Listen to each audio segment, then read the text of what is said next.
This will sound very strange, but the death of John Lennon of the Beatles, who was shot in Manhattan, and the release of the new Beatles song, which used artificial intelligence technology in its creation, and this song was released on the same day that Kamala Harris spoke in the UK about artificial intelligence technology, and the Beatles are from the UK.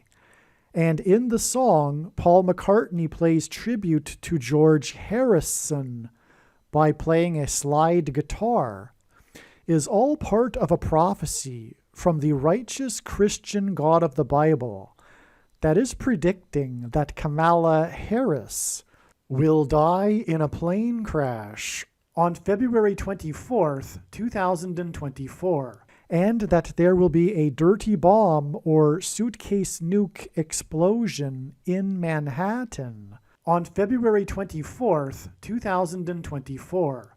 After Kamala Harris is predicted to die in a plane crash, it is predicted that Joe Biden will appoint Michelle Obama as his vice president on February 27th, 2024.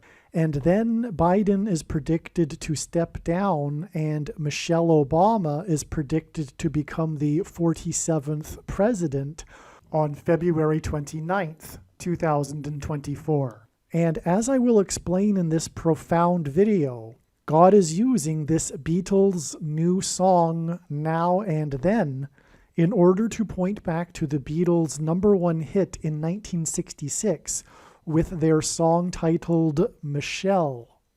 Through this Beatles prophecy and Beatles song Michelle, God is revealing that Michelle Obama will become the president on February 29th, 2024, so that Barack Obama can become the president again. The date that this video was posted proves that this prediction was made ahead of time, as does this timestamped email and forensic notes PDF. If you are skeptical, please email me and I will forward these to you. All right, this Beatles video, this Beatles prophecy video is so profound, and it is for sure one of my favorite videos on this channel. Make sure you watch all of this video. It also gets more and more profound as it goes, so you need to watch all of the video. That's the point. It gets more profound as it continues. All right, on November 2nd, the Beatles released a new song. It was a song that apparently John Lennon had been working on before he died, and with the help of, I guess, new technology, including AI, they were able to make a new song with all four of them involved. All four of the Beatles, John Lennon, Paul McCartney, Ringo Starr, and George Harrison, contribute to this new song that was released on November 2nd. And as I will explain, this was a prophetic sign from God that is revealing the date that there will be a bomb, a suitcase nuke, or a dirty bomb explosion in Manhattan on February 3rd, 2024. And also, the release of this song is revealing that Kamala Harris is predicted to die in a plane crash, also on February 3rd, 2024. And I will explain how this song reveals that in a second. But before I begin, I just want to add that it isn't surprising that God would use the Beatles in a prophetic sign at this late stage. The Beatles represent a lot. And one thing that they represent is the baby boomer generation. And God is not, the end times are happening now because the baby boomer generation is about to exit the stage. The baby boomer generation is not going to exit the stage without the end times happening before then. The baby boomers are starting to reach the age where they are beginning to disappear, to die, but that's only just begun. And the vast majority, of course, of baby boomers are still alive, but they are in their last phase of life. But them and their cultural revolution in the 1960s and 70s radically changed American society and culture. It's not their fault. They're part of a movement that preceded them, etc. However, what I'm saying is that this narcissistic generation, the ideological generation that is currently at a civil war with itself, broken into two camps. And that, by the way, is a cyclical thing that happens every 80 to 100 years. This, what historians call the prophet or gray champion generation, when they become of age, engender a cultural revolution, and then by the time they are elders and in power, they engender an institutional revolution. And every 80 to 100 years, they break off into two camps and have a civil war. In fact, the Civil War was a baby boomer type generation that was at war with itself. And the same with the Revolutionary War 80 years before that, and on and back into history.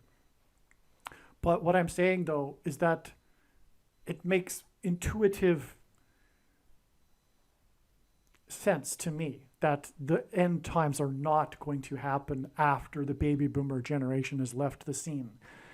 They are a part of this, and they will be judged. And what I am saying also, and how this ties into the Beatles, is they are this baby boomer generation's cultural revolution in the 1960s that brought us things like abortion and what also historians call the consciousness revolution. It was the birth of a new religion in America and the West, which is what, like I'm saying, is called the consciousness revolution. It is the spiritual but not religious, quote unquote, movement. Those that call themselves spiritual but not religious, that is a religion in itself. And another name that people have called it in the past, and currently still do to a degree, is the New Age religion, the New Age movement, or the new spirituality is another term or another name for it. But it is the consciousness revolution, because every 80 to 100 years in that cultural revolution that is cyclical, there is a religious awakening of a sorts. This time, though, in the 20th century, it was the consciousness revolution, and it replaced the God of the Bible. And it is rebellion against God. And the Beatles embody that. The Beatles symbolized that, because the Beatles were on the leading edge of the baby boomer generation. They are baby boomers, but they're at the older end of the baby boomer generation, and they were the leaders of their generation. They were at one time, at one point they had the number one album on the pop chart and the number one album on the alternative rock chart as well. I mean, they how can I describe how influential the Beatles were? But they also led this trend to go to India. The Beatles went to India, and they, for a period, followed a guru. George Harrison is also quite known for having followed Hare Krishna, for example. But the Beatles were a part, anyway, in the 1960s of this movement that saw baby boomers and Westerners going to India, for example, and experimenting with all kinds of things, LSD and meditation and Eastern religion and philosophy. In other words, the consciousness revolution. So anyway, this consciousness revolution religion is Antichrist. And that's why I'm saying, in a way, it isn't surprising that God would use the Beatles in a prophetic sign here, right at the end. And I mean really right at the end, because we are very, very close to the return of Lord Jesus Christ in 2024. The new Beatles song is number one on the charts in the UK. Okay, so I wrote this on November 11th, so I don't know if it still is. Today is November 22nd. But anyway, the new Beatles song reached #1 on the UK charts, and it did so, and this was a part of the news story, 60 years and 6 months after their first #1 song, which is a record time span between the two, between a band's first #1 hit and their last #1 hit. God uses records in his signs, and this is a literal record, pun intended, because of course they produced literal vinyl records. So, and they called their albums records back then. So in 66, as in 1966, the Beatles had a #1 hit titled Michelle. 60 years and 6 months hints at 66. In other words, this first #1 song since their, this #1 song that is 60 years and 6 months after their first #1 song hints at 66 and their #1 song in 1966. Okay, to confirm, and I'll demonstrate this, but of course we are talking about this prophetic significance of Michelle, alluding to Michelle Obama, who will become the president and then appoint Barack Obama as her vice president, which will lead to him becoming the president and the Antichrist. And the Antichrist, for that matter, is described in the 66th book of the Bible, the book of Revelation, and his number is 666. Okay, to confirm his signs, God pairs 9 and 23 together, and I've explained that many other times in other videos. But this is how God's true big picture of signs, patterns, and connections works. It works on the principle of second and third and multiple witnesses confirming a matter, as the Bible says is required. And this is what makes what is being explained on this channel true and not a product of one's imagination, and different and unique than everything else on the internet that claims to be an analysis of God's prophetic signs. And one simple way in which he would provide a second witness, if we think about it, is through pairing certain numbers together, such as 9 and 23, because the Antichrist, the basketball president, wore jersey 23 when he played basketball in high school and became the president in 2009, and also will return to the White House in 2023. Okay, so Michelle, the song, won Song of the Year at the 9th Grammys. Okay, now the number 9 symbolizes God's judgment in his true big picture of signs, patterns, and connections, which is only being explained on this channel. As from the Bible, the number 9 symbolizes God's judgment from the Bible. And so at the 9th Grammy Awards on March 2nd, 1967, the song of the Beatles titled Michelle won Song of the Year. All right, now just hold on to that because I made an error in the last paragraph, so I'm just going to skip ahead. But just keep that in mind, the 9th Grammys, Michelle, the song, won Grammy of the Year. All right? Michelle Obama was born 188% of a year before the song Michelle was released. That is astounding beyond words. All right, that completely confirms the connection between Michelle Obama and the name or the song Michelle. Okay, because 188 is extremely profound in God's prophetic signs because it hints at the 188th word in Strong's Hebrew Old Testament Concordance, which is the word woe, ! Used in context of extreme judgment from God. If you have watched any number of videos on this channel, you will have come across this 188 number repeatedly for good reason. And so we have the birth of Michelle Obama 188% of a year before the song Michelle was released. That is astounding, and it is rock solid confirmation that we are talking about that this song Michelle is pointing to Michelle Obama. Okay? All right, so this song, the new song Now and Then, although all of the Beatles contribute to this really is a John Lennon song. I mean, he wrote the song, first of all, and importantly, as will be explained more later in this video, it really is a love song for Paul McCartney. I'll explain more later in the video. I'm tempted to get into it here, but let's just leave it because I've already explained it quite well later in this video. So this is a John Lennon song, in a way. And John Lennon, in simple English gematria, is 121. And if you don't know what gematria is, Hebrew, Roman, and Greek letters are also numbers, and as such, names and words can be converted into a numeric value, which is called gematria. Okay, in 121, the equivalent of John Lennon's name, when A equals 1, B equals 2, C equals 3, etc., 121 is 11 times 11. It is 11 to the power of 2. And that is what's hinted at with the date that the song was released. This John Lennon song was released on November 2nd, which hints at 11 to the power of 2. This 11 to the power of 2, and also 11 times 11, is 9/11 symbolism.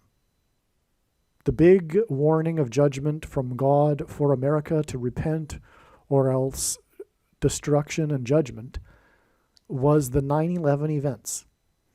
And on 9/11, it was Flight 11 with a crew of 11 people that flew into the Twin Towers that looked like a giant 11 in New York State, the 11th state to join the Union, in New York City, which is made up of 11 letters.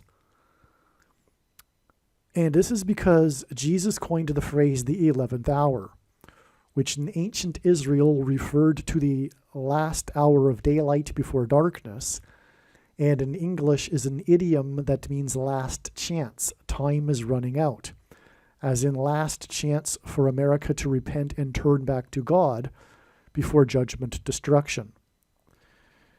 And 11 to the power of 2, or the date 11/2 itself, hints at the two planes that struck the two towers that looked like a giant 11. Each of the towers consisted of 110 floors, which also hints at the number 11. And so, this is why John Lennon's name, and John Lennon died in Manhattan, where the 9/11 events took place. His name is 11 to the power of 2 in gematria. His song was released on 11/2, and as I just explained, this since that's the two planes that struck the two towers that looked like a giant 11, that were 110 stories high, which hints at 11. So, this is all 9/11 symbolism. Now, to confirm God's signs, patterns, and connections, he pairs certain numbers together. This is how his true big picture of signs, patterns, and connections works, which is only being explained on this channel. It works on the principle of second and third and multiple witnesses confirming a matter, as the Bible says is required, and this is what makes what is being explained on this channel true and not a product of one's imagination, and different and unique than everything else on the internet that claims to be an analysis of God's prophetic signs. And if we think about it, one simple way in which he would provide a second witness for us is through pairing certain numbers together, such as 9 and 110, or for that matter, 9 and 11. And the reason why I know this is because I've been studying God's big picture of signs, patterns, and connections from morning until night, more than full-time hours, for 6 years. Okay, and so, I mean, that's not so much of a stretch anyway. I think most people can see that immediately, that God would pair 9 and 11. But he also pairs 9 and 110 for this same reason.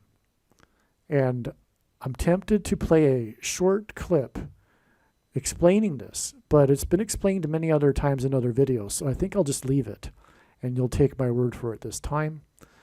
Well, actually, it's pretty important, and I think that will really drive home the significance of the connection. So I'm just going to take a pause and briefly play a short clip, just a couple of minutes, a few minutes, that explains why and how God pairs 9 and 110 together. And I'll be right back.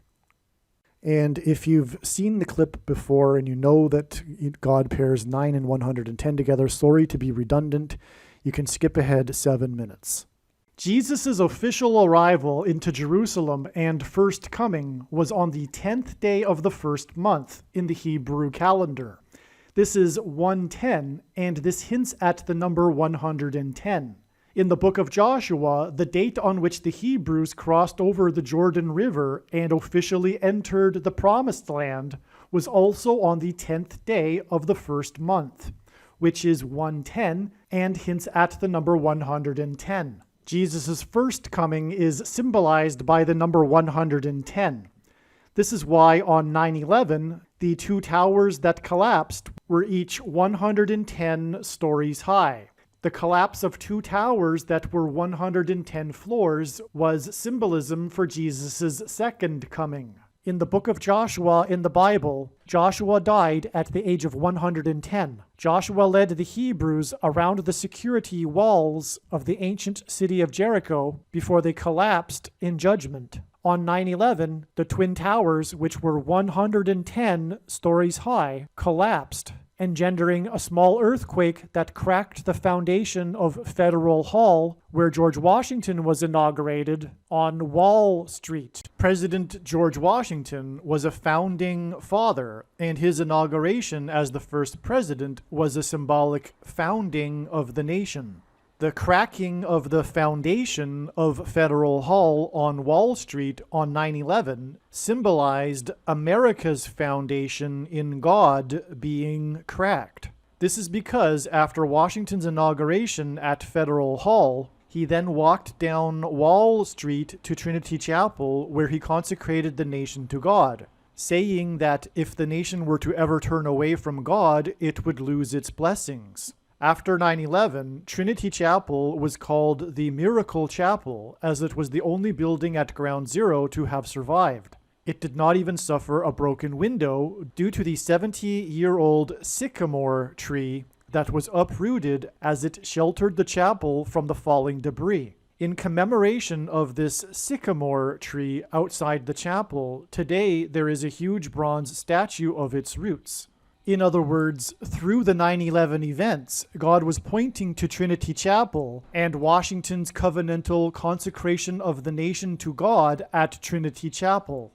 Wall Street is named after the original 9-foot-high wall of security that the Dutch built to keep the British and the Indians out. The collapse of 110 floors that cracked the foundation of Federal Hall on Wall Street, which is named after a 9-foot-high security wall, hints at 9/11 and points to Joshua, who died at 110, and the Hebrews that marched around the walls of security before they collapsed in judgment. 110 floors and the 9-foot-high wall of security that was Wall Street points to George Washington's march down Wall Street to Trinity Chapel that symbolized a covenantal relationship between America and God. To this effect, Washington's march down Wall Street with the New York Stock Exchange, the building that symbolizes America's financial strength, located on one side of the street, and Federal Hall, the building that symbolizes America's governmental and institutional strength on the other side, also pointed to the cutting rights ritual practiced in ancient Israel that was used in Abraham's and God's ritual walk in their covenant that is described in Genesis 15. A covenant that symbolizes Washington's walk down Wall Street and his covenantal consecration of the nation to God at Trinity Chapel. There are only two nations in the history of the world that were founded not on ethnicity or territory or language, but were founded solely for God: Israel and America. In every daily Bible that is divided into 365 readings, a portion of the Bible for each day of the year, on every September 11th, everyone that reads this standard 365-day Bible reads the passage in the book of Isaiah, chapter 9, verse 11, which is the judgment warning on ancient Israel, which was a raid on ancient Israel by the world's first recorded terrorists, the ancient Assyrians. And the terrorists on 9/11 were from the same part of the world. The Assyrians raided the northern kingdom of Israel first, and then later the southern kingdom of Judah was destroyed, which is why the terrorists on 9/11 hit the North Tower first, followed 17 minutes later by the South Tower. And this Isaiah 9:11 passage includes a mention of collapsed buildings and uprooted sycamore trees. On the morning after 9/11, Senate Majority Leader Tom Daschle gave a speech to the world regarding the events on 9/11. He quoted the passage in Isaiah 9:11, not realizing it was a judgment warning on the ancient Jews. He quoted how, after the raid by the Assyrians, the Hebrews did not repent to God, but instead vowed defiantly to rebuild and become stronger than before. And so, like the ancient Jews, America did not repent after the judgment warning, and instead defied God even more. And so, like ancient Israel, America will now be destroyed. This is why, in God's true big picture of signs, patterns, and connections, he frequently pairs together the number 110 and the number 9. Both of these numbers symbolize God's judgment on the nation, and paired together, these numbers point to the big judgment warning that was 9/11. As well, these numbers paired together in God's signs and connections serve as a witness confirmation that the perceived signs and connections are from God. After the judgment warning of 9/11, America was given a period of grace to repent and turn back to God, or else judgment destruction. In the Bible, a 20-year period symbolizes a complete period of waiting. Jacob waited 20 years to get possession of his wives and property. The children of Israel waited 20 years to be freed of Jabin, the king of Canaan, when they were freed from bondage by Deborah and Barak. The Ark of the Covenant waited 20 years in Kiriath Jearim, and Solomon spent 20 years building his home and the house of God. On the 20th anniversary of the buildings that collapsed on 9/11 was the sudden collapse of America's presence in Afghanistan, and the iconic scene of this was the U.S. Air Force plane leaving the airport in Afghanistan, and the big number on the side of its plane is 1109, which hints at 110 and 9. All right, now I'm going to tie it all together.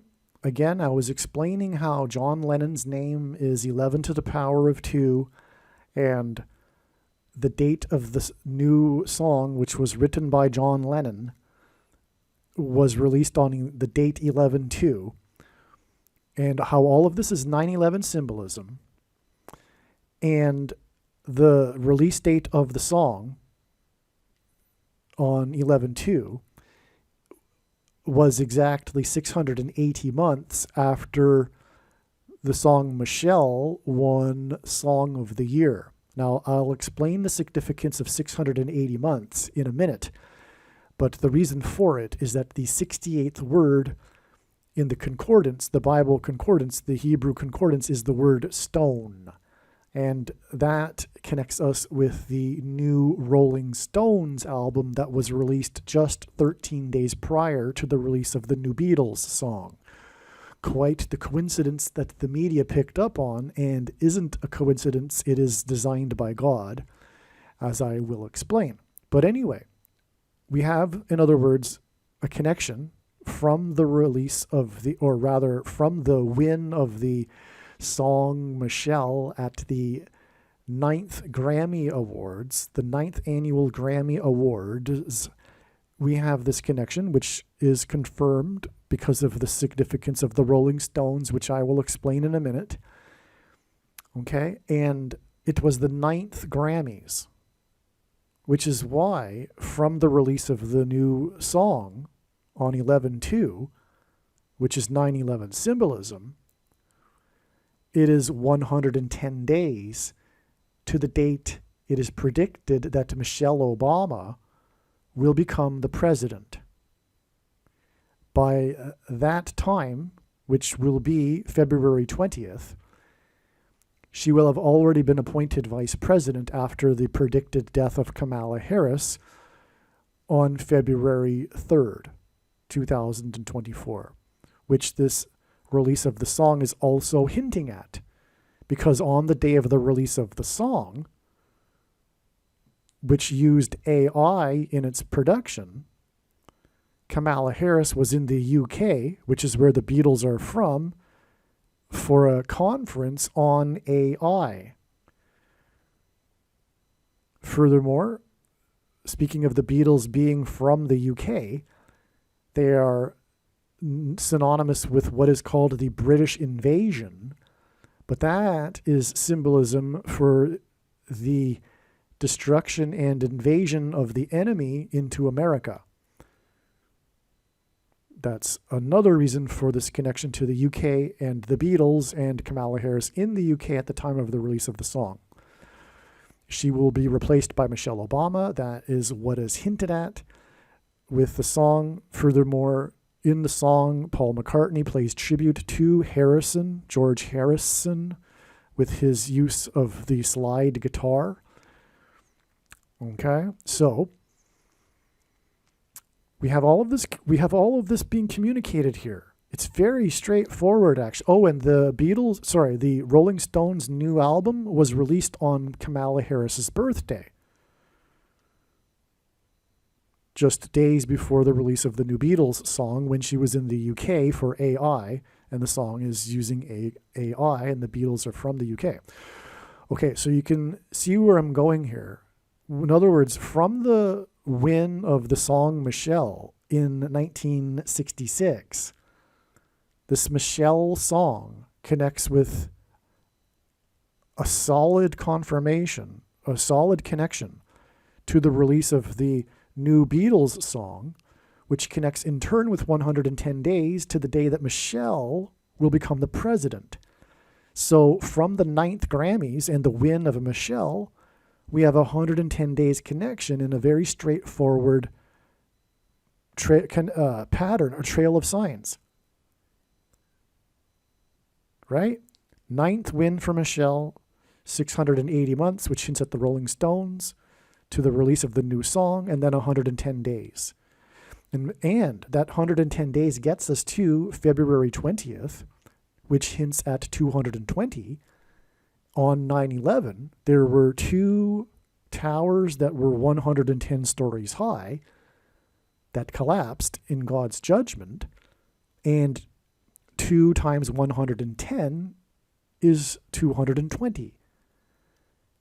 In other words, that's more 9/11 symbolism.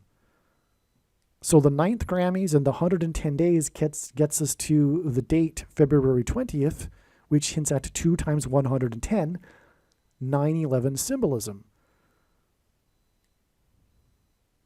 And the writer of the song, the composer of the song, John Lennon, his name itself also hints at 9/11 because his name is 11 to the power of 2. Or even 11 times 11, Flight 11 with a crew of 11 people that struck the North Tower, etc.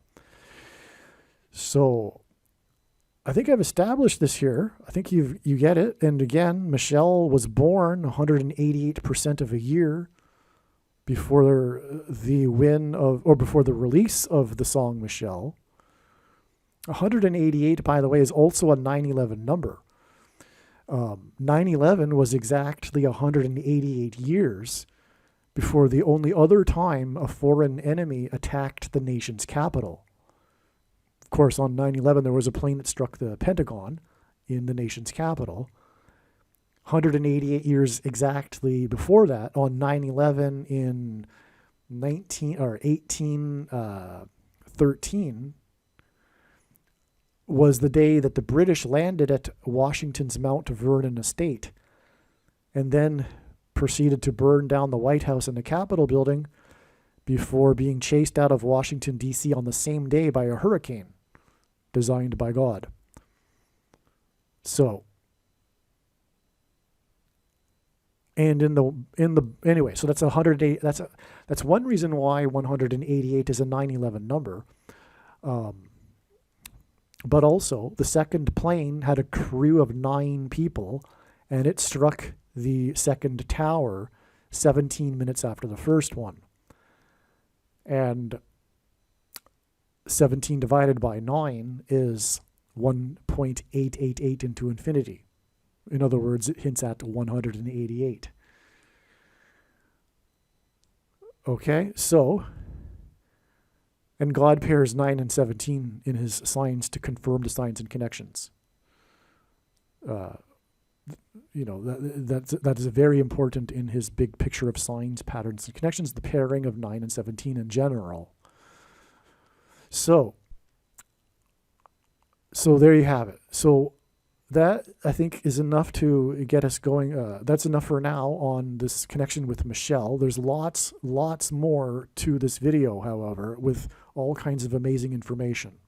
Another connection is, speaking of Kamala Harris and her predicted plane crash, which is predicted to be on February 3rd, 17 days before Michelle Obama will become the president.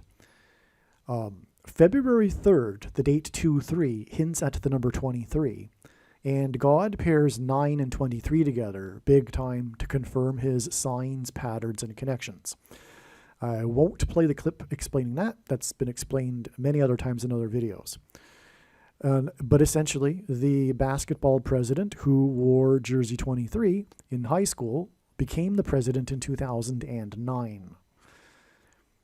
Well, from the release of the song, the new Beatles song, which used AI, on the same day that Kamala Harris was in the UK for an AI summit, from that date, it is 93 days, which hints at 3 9s, to the date 2-3, which hints at 23. So, the reason why the number 9 and 3 9s in 93 is because God frequently repeats a number 3 times for emphasis of its symbolic meaning. And the number 9 is the most important number in God's true big picture of signs, patterns, and connections, which is only being explained on this channel. As from the Bible, the number 9 symbolizes God's judgment. And this is why, for example, the sun is 93 million miles away from Earth.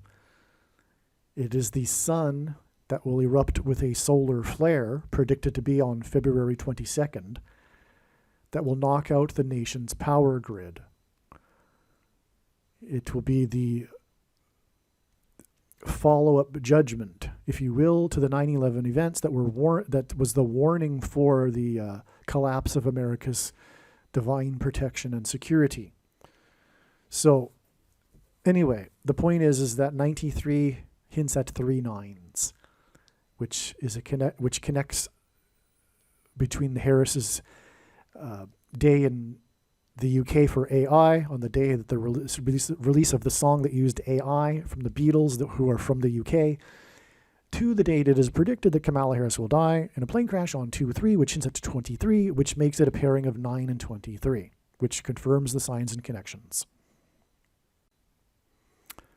It is also predicted that on the same date, February 3rd, 2024, a dirty bomb, or dirty bombs plural, 2 of them, or a suitcase nuke will explode in Manhattan, New York City, which is why John Lennon died in Manhattan, and there will be a mass evacuation. And this is also predicted to be on February 3rd, the date 2-3, which connects with 93 days to the John Lennon song. And there's lots more to this too, which I'll explain later in this video. However, this is a new revelation. the date that the bombs are expected to explode in Manhattan. So keep this in mind as you watch later. But as I will explain, this is all connected to the Rolling Stones and their last album, A Bigger Bang, which is a hint at the bang in Manhattan, which is why they had the release party for their new song in Manhattan, but also the bigger bang, which will be the bang from the sun that will knock out the nation's power grid. But now you know, because when I originally recorded this, it was in November, and the date 2/3 for these predictions wasn't known at that time. And so now more light has come into place and more understanding has come to be. And so you'll see now how this all fits. Just remember that the date 11/2 connects with the 93 days to the date 2/3. And again, that's why John Lennon is known for being someone in Manhattan and why he died in Manhattan, etc. So, all right, the song was written by John Lennon. And if you know the history of this new Beatles song, it's quite something. I'll explain it more later in this video, actually. But anyway, John Lennon wrote it, from what I understand, in 1978, shortly before he died. Anyway, there's huge prophetic significance in this, in that, and the demo, he's actually singing in the song, because he made a demo, and with the artificial intelligence technology, they were able to isolate his voice from the piano, and they were able to use his voice in the song, and this is what made the song possible, the new AI technology. Okay, now, God uses gematria. If you don't know what that is, Roman, Greek, and Hebrew letters are also numbers, and as such, names and words can be converted into a numeric value. And in gematria, the name John Lennon is equal to 726. All right? And that is astounding because, as I mentioned earlier, this song, this new Beatles song, was released 60 years and 6 months. It became number one. It reached number one, a record 60 years and 6 months after their first ever number one song.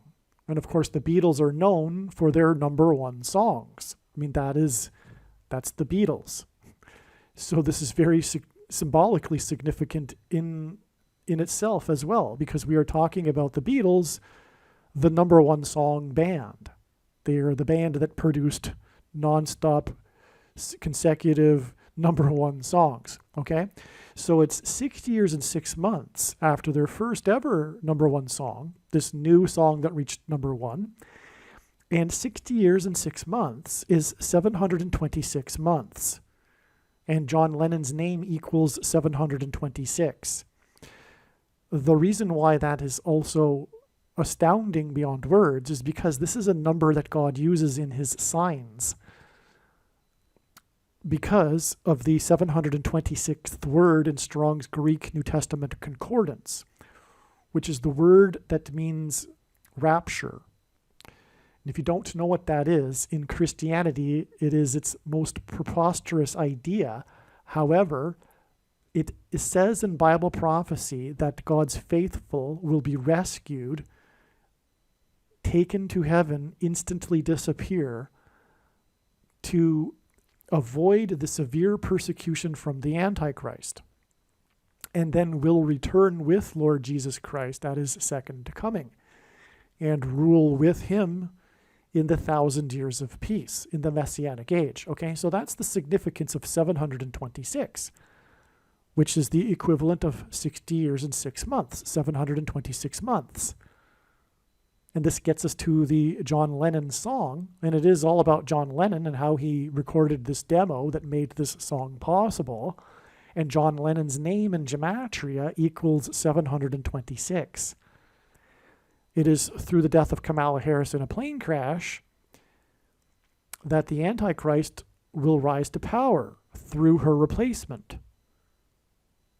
And this is why on the day of the release of the song, the Beatles' new song, Kamala Harris was in the UK on a trip, and the Beatles are from the UK, and they are all about being from the UK, as it is about the British invasion, right? That's what they termed it. The Beatles led this British invasion of UK pop groups that topped the charts in the US. So the Beatles are quite synonymous with being from the UK.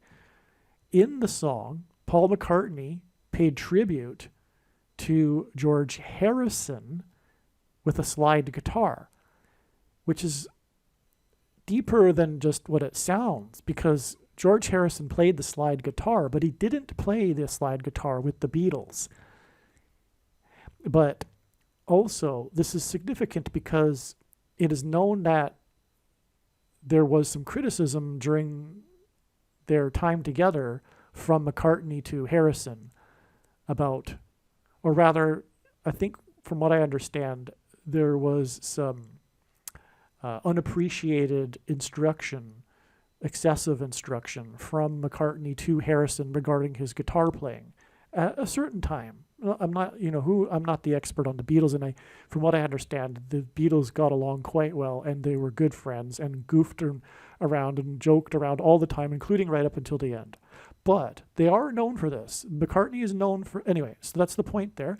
So it's the connection to Harrison, and which was ultimately connecting to Harris. Anyway, this song that pays tribute to Harrison was released on the same day that Kamala Harris, was in the UK for a global summit on artificial intelligence technology, a summit for AI. And the song was made possible due to AI technology. It is astounding, all right? So clearly, and furthermore, the death of Kamala Harris will lead to her replacement with Michelle Obama. And the song Michelle reached #1 in 1966, which is what 60 years and 6 months hints at. So the coming predicted explosions in Manhattan and subsequent evacuation from Manhattan Island is in turn symbolism for the coming evacuation of God's faithful in what is called the rapture.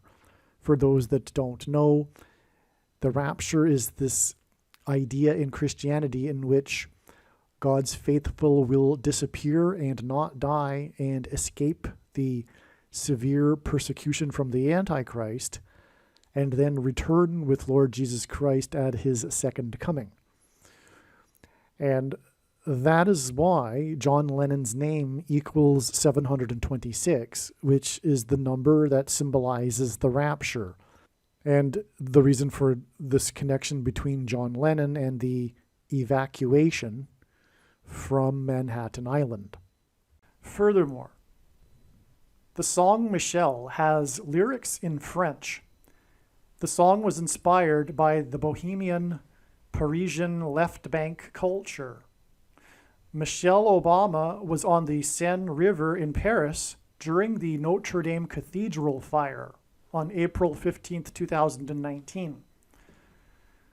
On a personal note, I handed out warning flyers on the left bank, flyers warning of what's coming, the end times, etc., and a lot of important information. And I handed these out on the left bank of the Parisian River, the Seine River, and also inside the Notre Dame Cathedral, incognito. Okay, it took 9 hours to put out the fire. The song Michelle won Song of the Year at the 9th Grammys. Paul McCartney, was inspired by his faux French songs he would sing as a teenager while busking in Liverpool, UK. Michelle was on the Parisian River for a dinner cruise promoting her book Becoming, 3,666 days after her faux pas when she hugged the Queen in the UK. Okay, so did you get that? She did a faux pas. That's like the word in English. It's borrowed from French. It's a faux pas, right? And this was in the headlines when she did this, when she and Barack visited the Queen. She did a faux pas. This was in the UK. Now, the biggest UK band, the Beatles, Paul McCartney, was inspired with his faux French. He was faking French when he would sing as a teenager busking in Liverpool. Okay, so we have this connection here. And like I'm saying at the beginning here, the song was inspired by his time in Paris and the Bohemian left bank culture. Okay, and that's the river right where Michelle Obama was. All right? Okay. She was on the Paris River exactly 6 times 6 weeks before the 4 deaths in the plane over Washington, D.C. that caused the scramble of 4 F-16 fighter jets and 16 hints at 4 times 4 and the 44th president in Washington, D.C. And the plane was owned by a company named Encore. Encore is French for again. And the 44th president will become the president again. And I should emphasize become because Michelle Obama was promoting her book Becoming at the time of the fire, and she was on that river boat cruise on the river, which, if I failed to mention, was actually affected her cruise. Her cruise was redirected because of the fire. Okay. After Michelle will become the president, okay, so she will become the president again as Encore as a result of a plane crash, which is why the plane owned by the company Encore crashed after it flew over Washington, D.C., and there was 4 deaths and 4 F-16 fighter jets were scrambled because of it. Okay. On the day of the plane crash, which was 4 deaths and 4 F-16 fighter jets, MJ Fox, Michael J. Fox, okay, MJ, the initials equal 23 in simple English gematria, which is why it's prophetic, because Obama wore jersey 23 when he played basketball in high school. And Fox hints at 666, because F is the 6th letter, O is the 15th letter in the alphabet, and that hints at 1 plus 5 equals 6. And X is the 24th letter, which hints at 2 plus 4 equals 6. And that's why God uses Fox in his signs here. And that also includes Jamie Foxx, by the way, in his signs. But anyway, Michael J. Fox, on the same day as the plane crash, fell onto a couch on the stage of a Back to the Future panel, which hints at Back to the Future reality when Obama will become the president again. That's the hint there with all of that. But again, this Fox sign, and again, Fox hints at 666, this was exactly 6 times 6 weeks after Michelle Obama was on the Paris River. And we're talking about a connection to the plane owned by a company named Encore, which is French. And in turn, her time on the river and the Notre Dame Cathedral fire was 3,666 days after her faux pas with the Queen. All right? Did you get all that? That's amazing. More regarding all of this, by the way, is explained in the must-watch Back to the Future Prophecy video on this channel. Absolutely make sure you watch that video. There's a reason for the 3,000 days, which makes it 3,666 days, just for one example, and that isn't, of course, even scratching the surface of the scratching of the surface of the information in the Back to the Future video. All right, I had a feeling the Rolling Stones are connected to this. It can't be a coincidence that they just released a new album just 13 days before the release of the new Beatles song.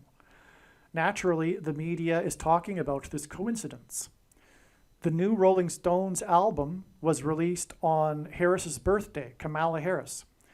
Michelle will become the president as a result of the death of Harris.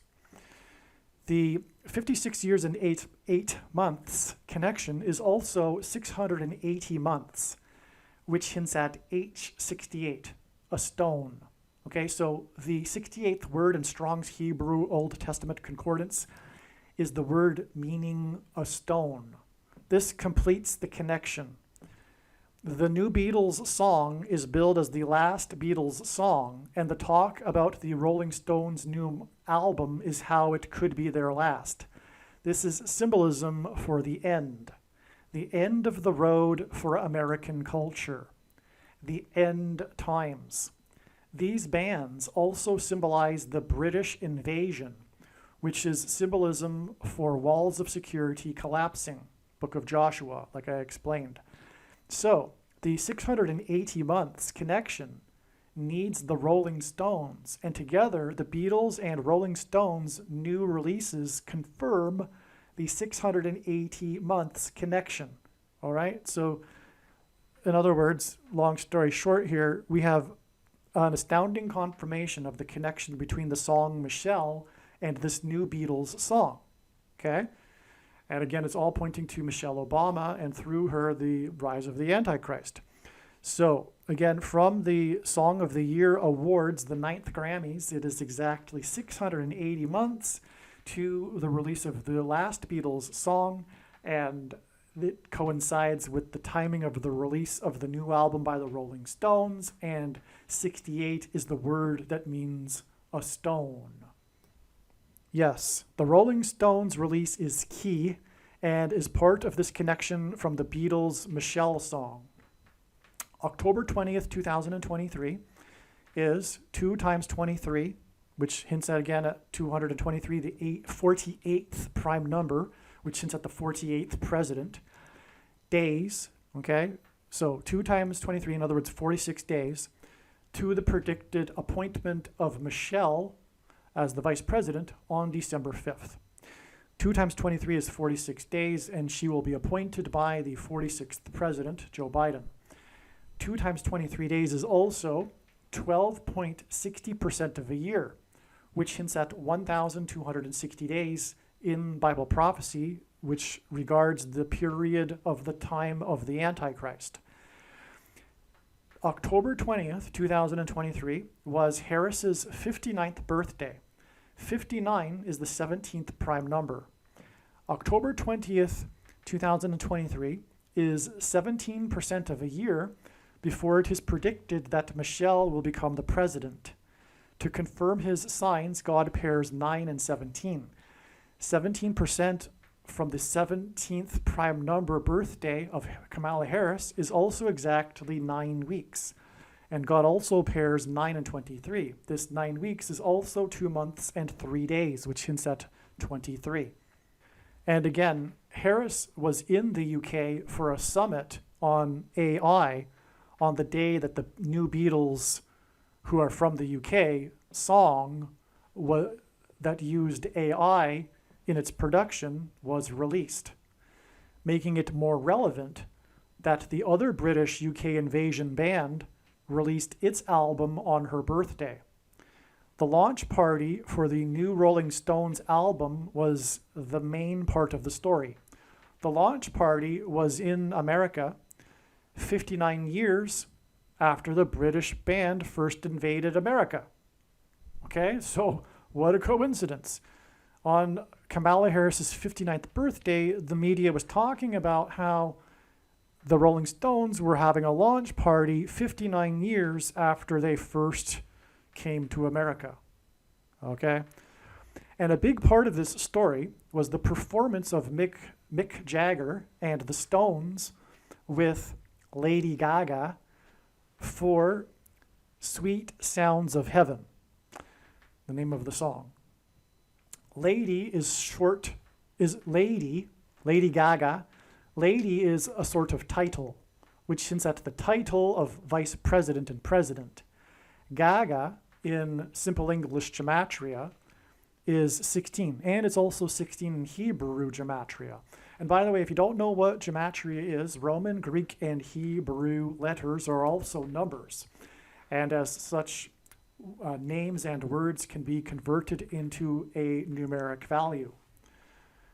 All right, and 16 God uses to hint at 4 times 4 and the 44th president. That's the point here. The launch party was in Manhattan. That's a typo. It's 44 days, not 4 times 4 days. before it is predicted that a dirty bomb or suitcase nuke will explode in Manhattan. The venue is named Racket. That's a typo as well. It's not racket as in a sports racket. The Stones and Lady Gaga made a racket at Racket, and so will the explosion. That's the point, the prophetic symbolism. It is predicted that there will be nefarious activity behind the explosion involving U.S. intelligence agencies, which is what Racket hints at also. Okay, and so that's predicted to be, by the way, on December 2nd, 44 days after the launch party at Racket. And here is some, and by the way, the name of the album, just come to think of it, is Hackney Diamonds, but it was inspired by broken glass on streets in, I guess, Hackney, UK. And so after a rowdy night or something like to that effect, whatever, right? But anyway, so that's also, I guess you could say, symbolism for an explosion and debris and, destruction. Okay, and here is something very interesting. As was explained, it is symbolically very important that Harris visited the nation made up of 4 countries, the UK. Her tweet and video about this visit to 4 countries for a summit was 3 sets of 7, as in British invasion, Joshua symbolism, right? Days after her visit to the Four Corners region of America for a talk on the day that the Middle East 4-party summit talk was canceled. It is predicted that the racket, that's all, by the way, explained more in the Gaza explosion video.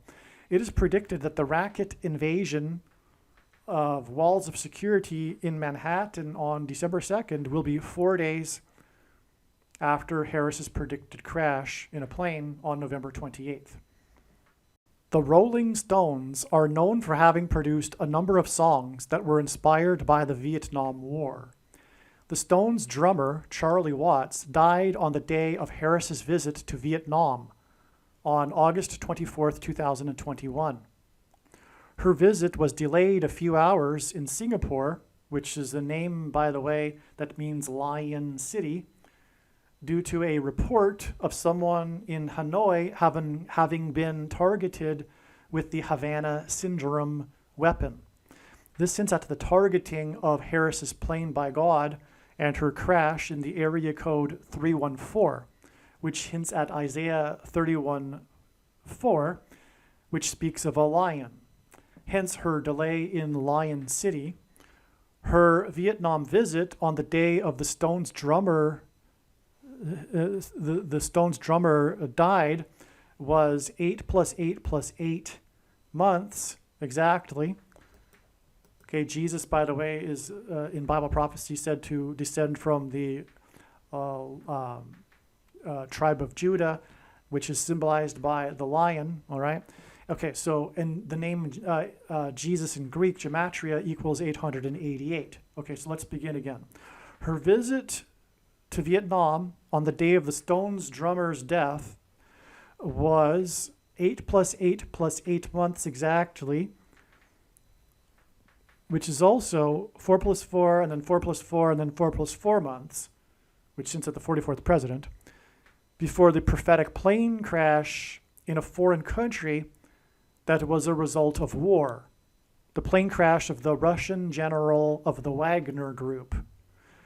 The day of the death of the Stones, and by the way, that's extremely prophetic, but that's explained in another video. So when I'm writing this email, I'm talking to people that know what I'm already talking about, which makes it very difficult to explain sometimes. I need to elaborate, but I can't. I can't go into any further the explanation for the Wagner Group and the 54th Massachusetts Regiment and on, right? That fought at Fort Wagner, etc. So the day it's explained in other videos. That's why. The day of the death of the Stones drummer and Harris's plane trip to Vietnam, okay, Stones made songs inspired by the Vietnam War, is exactly 110 plus 1 + 7 weeks before it is predicted, in other words, 118 weeks, before it is predicted that Harris will die in a plane crash. The reason why God uses 118 in this way is to hint at this. The 1117th word in Strong's Hebrew Old Testament Concordance, which is the word Bama, which in Hebrew means high place. Okay, and so let me backtrack again. The day of the death of the Stones drummer and Harris's plane trip to Vietnam, okay, is exactly 110 plus 1 plus 7 weeks. All right, and 110 is the book of Joshua symbolism. All right, anyway, Harris will fall from a high place, flight 11, 17 minutes, 9:11. Okay, so I'm talking in code now to people that know what I'm talking about, okay? So what I mean here is one reason why God uses the number 1117 is the word Bama, and that also hints at 9/11, because on 9/11 it was flight 11 that struck the North Tower, and then 17 minutes later the world recognized that it wasn't an accident, but instead was terrorism when the second plane hit 17 minutes later. And so that's an 11 and 17 in a high place. And that's more reason for, anyway, what I'm talking about. So let's move on. The title of the new album, Hackney Diamonds, is said by Jagger to be a reference to broken glass from a car windshield during a rowdy night out. Hackney is the name of a city in the UK, and so the album's name would be a reference to broken glass in the streets of Hackney. The launch party for Hackney Diamonds was in Manhattan, 44 days before it is predicted that there will be broken glass in the streets of Manhattan. On September 6, 2023, the magazine Rolling Stone reported the Rolling Stones' announcement of their new album. The announcement of the new album was on the anniversary of the release of their last album, A Bigger Bang. It was the 18th anniversary. This 18 years is the headline of the Rolling Stone article. In the media in general, a big part of the story of the Stones' new album is how it is their first since 2005, 18 years earlier. 18 years is 6 plus 6 plus 6 years, which hints at 666, the number of the Antichrist. 18 years is also exactly 6 times 6 times 6 months. Okay, and that also hints at 666. This symbolic Antichrist connection to A Bigger Bang album is solid confirmation that the new album hints at the coming Big Bang explosion in Manhattan. Therefore, the launch of the album at Racket in Manhattan is for the purpose of confirming the 44 days to the explosion in Manhattan. A bigger bang may also be a reference to how the coming explosion will be more destructive than 9/11. By the way, also, as I'll explain later, John Lennon, who wrote the new song, was shot in Manhattan, and that'll also, as I'll demonstrate, be pointing to the coming explosion predicted in Manhattan. Actually, the announcement of the new album on the 6 plus 6th plus 6th anniversary of A Bigger Bang is 87 days before the predicted bang in Manhattan. 87 hints at Revelation 8:7. The verse that describes the coming solar storm event that is predicted to be on February 22nd, 2024, which will knock out the nation's power grid. This 87 days is also 2 months and 26 days, which hints at H226, the 226th word in Strong's Hebrew Old Testament Concordance, which is the word that means prophetic sign. The bang in Manhattan, predicted to be on December 2nd, is in turn 2 times 11.23% of a year. 11.23% of a year is 41 days. Before the solar event, the predicted solar event on February 22nd. 1,123, which is what is hinted at with 11.23% of a year, is the 188th prime number. And as I explained, that's very important. In God's signs, I already explained that. It means whoa, exclamation mark, right? So that's why the 11.23% of the year, in other words, 41 days. Okay, so this hints at 2 times the woe because, again, between the predicted explosion in Manhattan, it is 2 times woe to the predicted explosion on the surface of the sun, which will be a bigger bang than the explosion in Manhattan. The coming explosion on the surface of the sun will be a bigger bang than the coming explosion in Manhattan. All right. Also, 2 times woe explosions. The one in Manhattan and the one on the sun. The Beatles set a new record in terms of time span between their first #1 hit and most current #1 hit at 60 years and 6 months. 666. It hints at 666. They also set a new record for time span in between their last #1 hit and their current #1 hit at 54 years. Their prior record was so that's a typo. The prior record was held by Kate Bush, who has the name of a president, at 44 years, the number of a president. The 44th president is the Antichrist, which is why this sign combines 60 years and 6 months in one record and 44 years in the other record. This may be overanalyzing things, but a part of the well-known hook of Michelle is the bridge that is said to be inspired by a song Lennon was listening to the night before recording. The lyric is, "I love you," with you emphasized and drawn out, followed by no vocals for the rest of the bridge. Likewise, in the new song, the chorus ends with you that is emphasized and drawn out, followed by an interval with no vocals. This correlation may be confirmation for the connection between the 2 songs in God's Signs. I think it is, but there's more to be said, which I explain more in a second here. The new song was made possible because Yoko Ono is now 90 years old. 90 hints at 9, which is the number that symbolizes God's judgment, as I mentioned earlier. And McCartney got around her control because of this. Yoko Ono is, in simple English gematria, is 110. A pairing of 9 and 110. And that is profound because, again, as I mentioned earlier, God confirms his signs and connections through pairing certain numbers together, and God pairs 9 and 110 together frequently. And I've explained it many other times in other videos why, but it is 9/11 symbolism, okay? The new song reached #1 on the date November 10th, which hints at 110. Okay? 1110 is 6 plus 6 plus 6 days before Harris's predicted crash on November 28th. Yoko Ono in English gematria is 660. 66th is the 11th triangular number, and therefore this confirms 6 plus 6 plus 6 days from November 10th. It is said that Yoko Ono was a curse on the Beatles, and therefore Antichrist symbolism.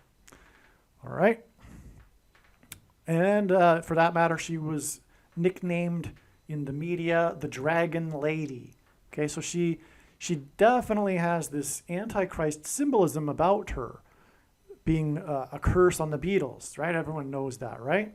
And her name, and God uses names, especially peculiar ones like Yoko Ono, to give us a gematria value number. And so there you have it, okay? And anyway, she's 90 years old. The song, which she had a big part in, which I didn't even get into here, she handed over the tape. She found the tape, the demo that John Lennon had made. And so she's a part of the new song story, all right? It isn't surprising that Yoko Ono would be a prophetic sign because she is a big part of the story of the Beatles. So somehow you would figure God would incorporate her as part of this prophetic sign. All right, I believe the bigger picture here is now known, Okay, so now we're getting into the really profound stuff here. Hopefully you've made it this far. Hopefully you follow that with all of the other videos too, because this is how it works. You never know when in the video, you can't turn off a video because it's just constantly new information, and you never know when the big profound thing is coming. And so anyway, when the prediction comes to pass, I think you should know that you need to watch every minute of every video is also the point. Hopefully you've made it this far, because now we're going to get into the really a profound thing here. Okay, I believe the bigger picture here is now known. What God is communicating here is starting to come to light. Okay, this is many days after the song was released. Got it now, as in I get it now, okay? This last Beatles song points to the prediction dates. However, what is bigger than this is that the Beatles are symbolic of a generation. They symbolize the baby boomer generation, as I explained earlier. The last Beatles song is symbolism for the passing away of a generation. Even the song's title, Now and Then, hints at the passage of time. And the song's title is a coincidence designed by God. Okay?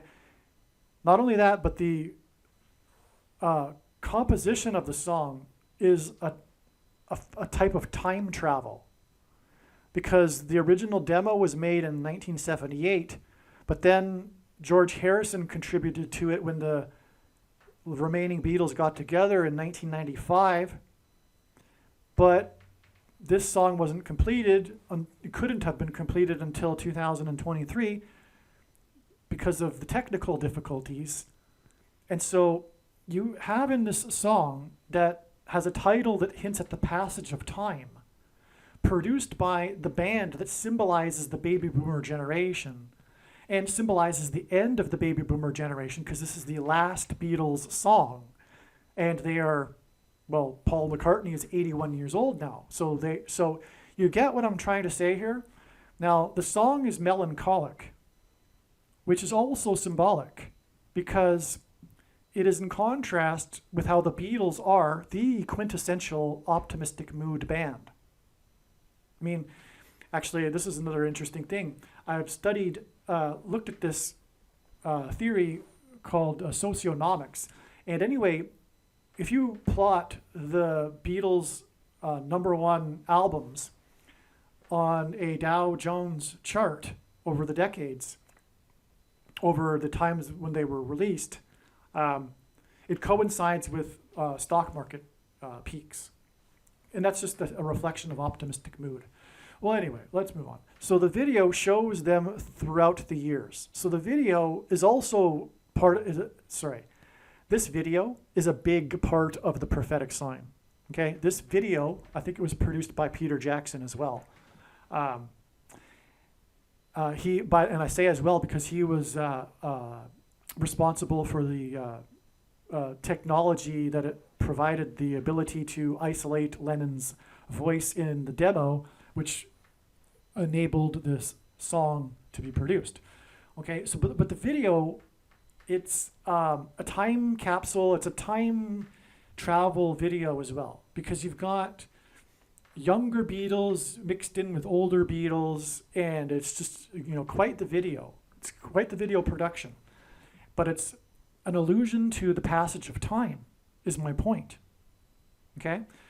So the song incorporates their voices from different songs from the past. Not only that, so they've got in the song, when they're singing together, there's samples, clips, snippets from other songs in the past when they're singing the harmony together on a note.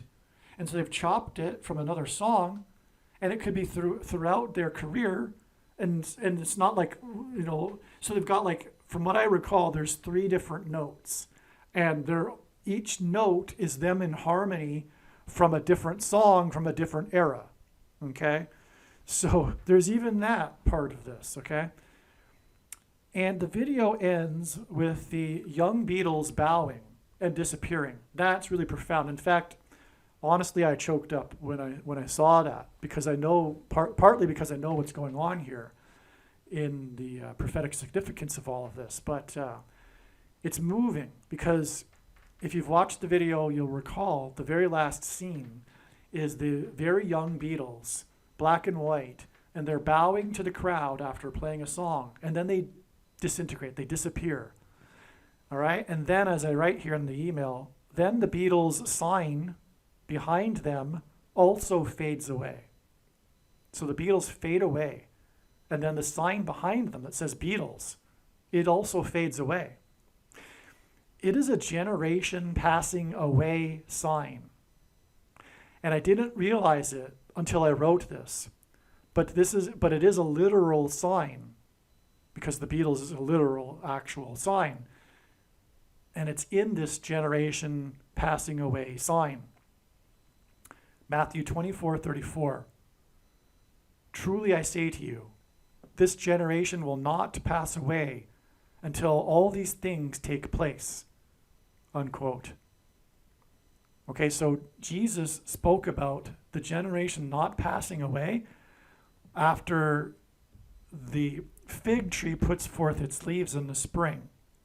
And we know from the Old Testament that the fig tree is symbolic of Israel. And its putting forth its leaves in the spring is symbolic of its rebirth and the beginning of birth pains, as Jesus was saying in context here. The beginning of the end times is the rebirth of Israel in the spring. And Israel was literally reborn in the spring, in May in 1948. And 1948 was the beginning of the baby boomer generation. The Beatles were born in 1942. And so Jesus said that the generation that would see this would not pass away before the end. And that's what I said at the beginning of this video. I said, for me, it's a fact.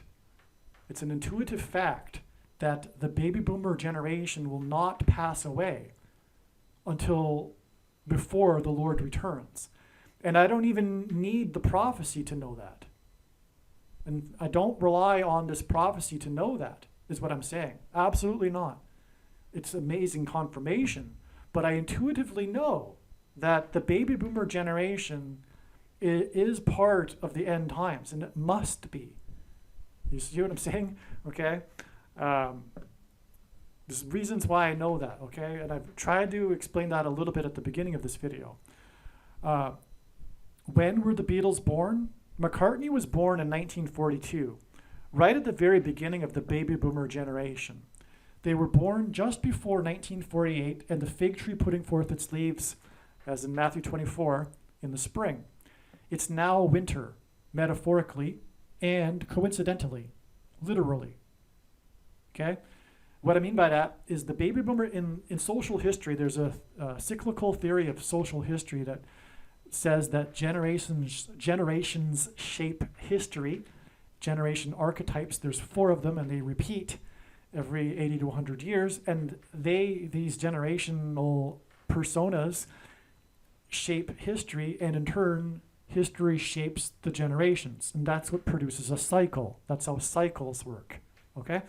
So anyway, the baby boomer generation, which this archetype happens every 80 to 100 years after the winter season, is born in the spring. And then they come to age as young adults in the summer and engender the Cultural Revolution in the summer. And when we think about it, the 60s and 70s, when we think of it, it's brightly colored, right? And the 40s and 50s we imagine as being black and white. Well, coincidentally, that was the case because of photography technology, but that was also designed by God. And so anyway, if you think about the fashion, though, in the 60s and 70s, you've got bell bottoms and brightly colored clothing and flower power, etc., right? Well, anyway, so that's the summer, and we are now in this cycle in the winter season. And it's not only that, this last Beatles song, was released at the beginning of the winter on November 2nd, as we're moving into a literal winter coincidentally. Okay, because it's designed by God. This coincidence of the Beatles song being released as we move into winter, literally and metaphorically.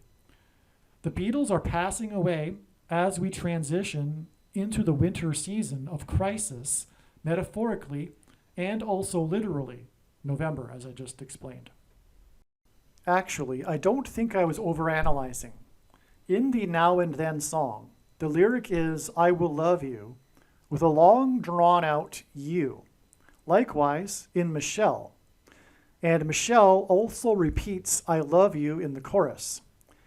It is speculated that John had Paul in mind when he composed the song. I think this is likely true. Actually, I don't think that anymore. I know it's true now. I wrote this originally 7 days ago. As you'll see, it's fact for me. All right, and I think prophetically it's a fact. Okay, so anyway, but the larger culture at large is speculating that John had Paul McCartney in mind when he composed the song. Okay, either way, I'm sure Paul sees it as a love song between him and John, because it is.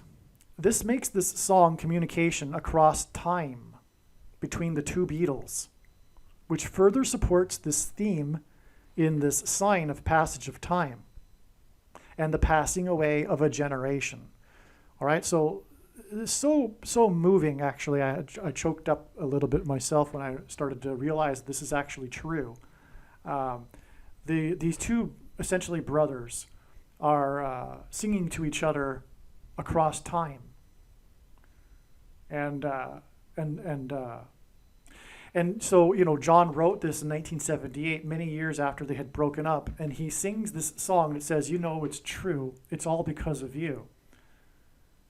And so, anyway, that's it. But what I'm saying also prophetically is that it is further confirmation of the prophetic significance of this theme of passage of time. Okay? And therefore, this theme of a passing away of a generation, which implies the end of the age and the return of Lord Jesus Christ and the end times. That's why the end of the Beatles, the last Beatles song, okay? There's much more here. But there's much more here, okay? The last Beatles song was released on November 2nd. John Lennon in simple English gematria is 11 to the power of 2, 121, which is what the date 11-2 hints at. 11 to the power of 2. This last Beatles song, was written by John Lennon, and his name in gematria is 11 to the power of 2. John's name highlights the number 11, and his name symbolically aligns with the date 11-2, the release of his and the Beatles song.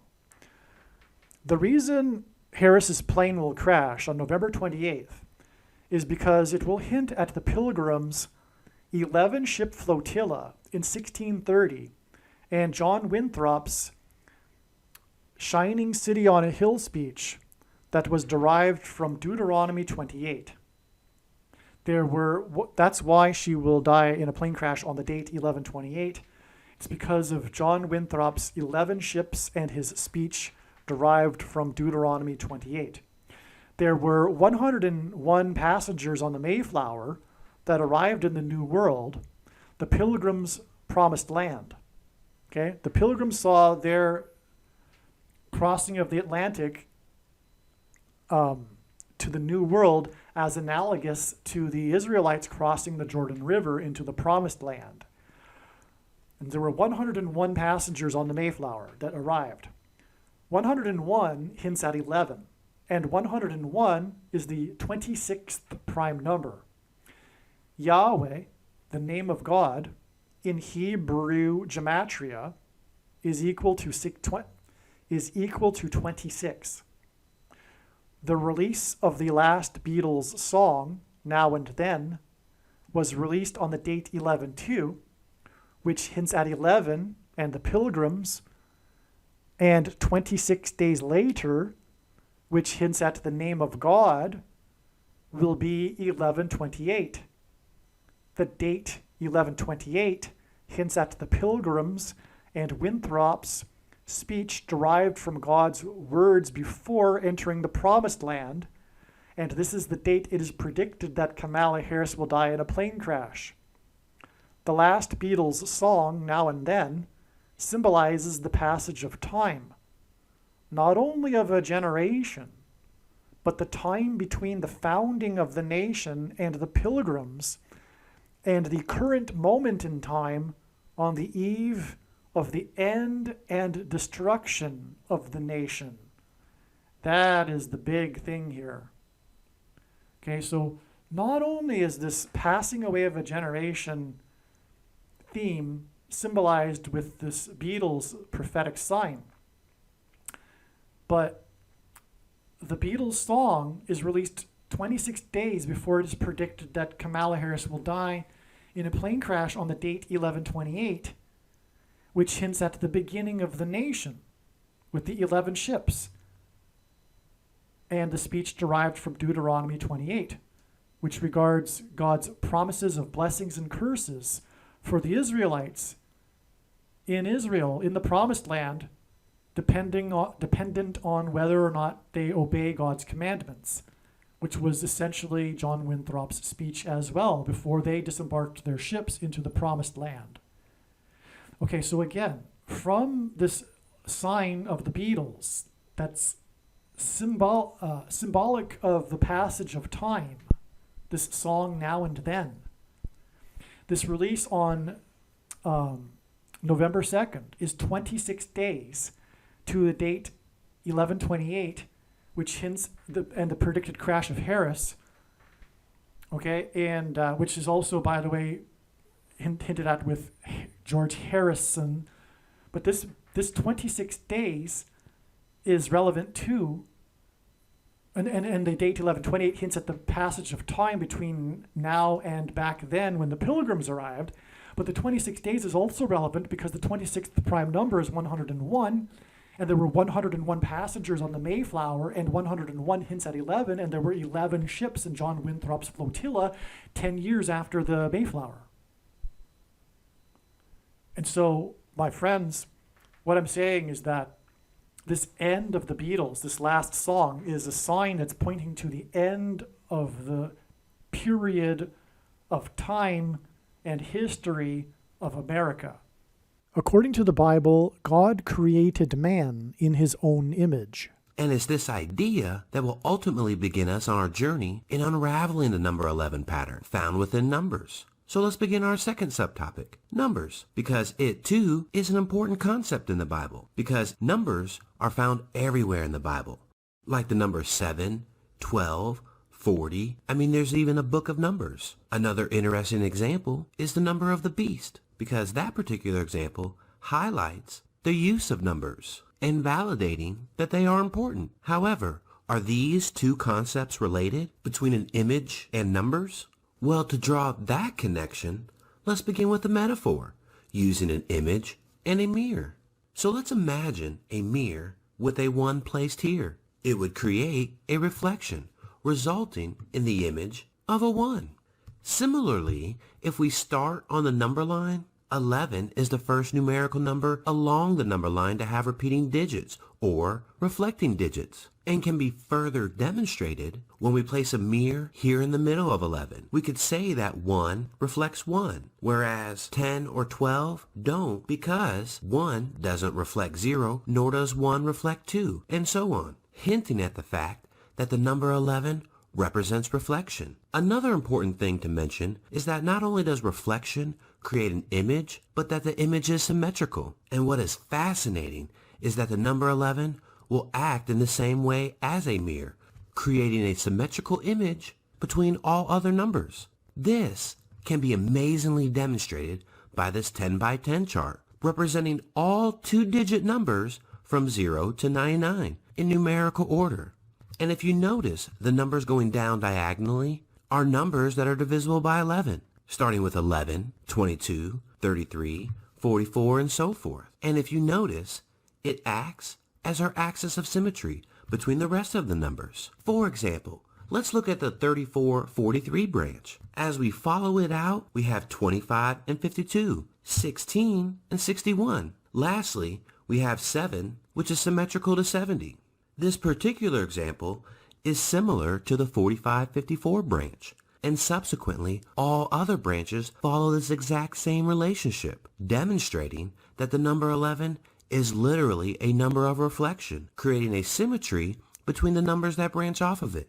And lastly, another unique connection to the number 11 can be found between each symmetrical pair when added together, because the sum of any two of these numbers is divisible by 11 as well. So let's go back to our first branch that we used in our first example and see the connection. Because 34 plus 43, 25 plus 52, 16 plus 61, and 7 plus 70 all equal 77. And 77 is divisible by 11, which is also shared between all other symmetrical pairs as well, like 58 and 85. When you add those two together, 143. Divide that by 11, 13.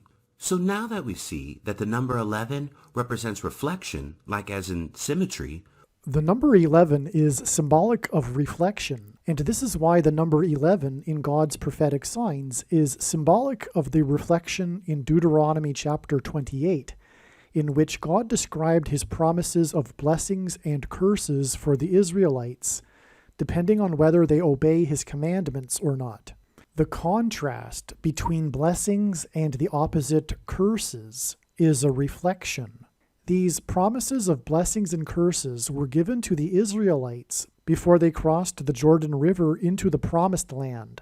Likewise, the pilgrims saw their crossing of the Atlantic to the New World as analogous to the pilgrims' crossing into the Promised Land. This is why John Winthrop delivered his famous Shining City on a Hill sermon as the pilgrims crossed the Atlantic and before they disembarked their ships in the New World. Winthrop's sermon was derived from Deuteronomy chapter 28. He made it clear to the pilgrims that founded the nation of America that there would either be blessings or curses for them and their descendants, depending on whether they would follow God's commandments. It just so happens that John Winthrop's flotilla consisted of 11 ships, which pointed to this reflection and the contrasting promises in Winthrop's sermon. Similarly, it was 101 pilgrims that arrived at Cape Cod on the Mayflower. 101 hints at the number 11.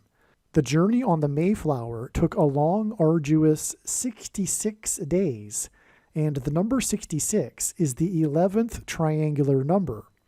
In a triangle of numbers, the last number in the 11th row is 66. John Winthrop became the first governor of Massachusetts, and he lived on Governor's Island, which in the 20th century was converted into Logan International Airport. It was from Winthrop's Island on 9/11 in 2001 that Flight 11 departed.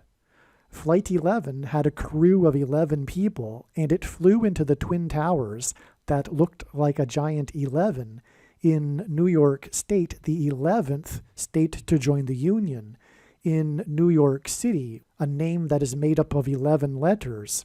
And this is because Jesus coined the phrase the 11th hour, which in ancient Israel referred to the last hour of daylight before darkness, and in English is an idiom that means last chance, time is running out, as in last chance for the nation to repent and turn back to God before judgment destruction.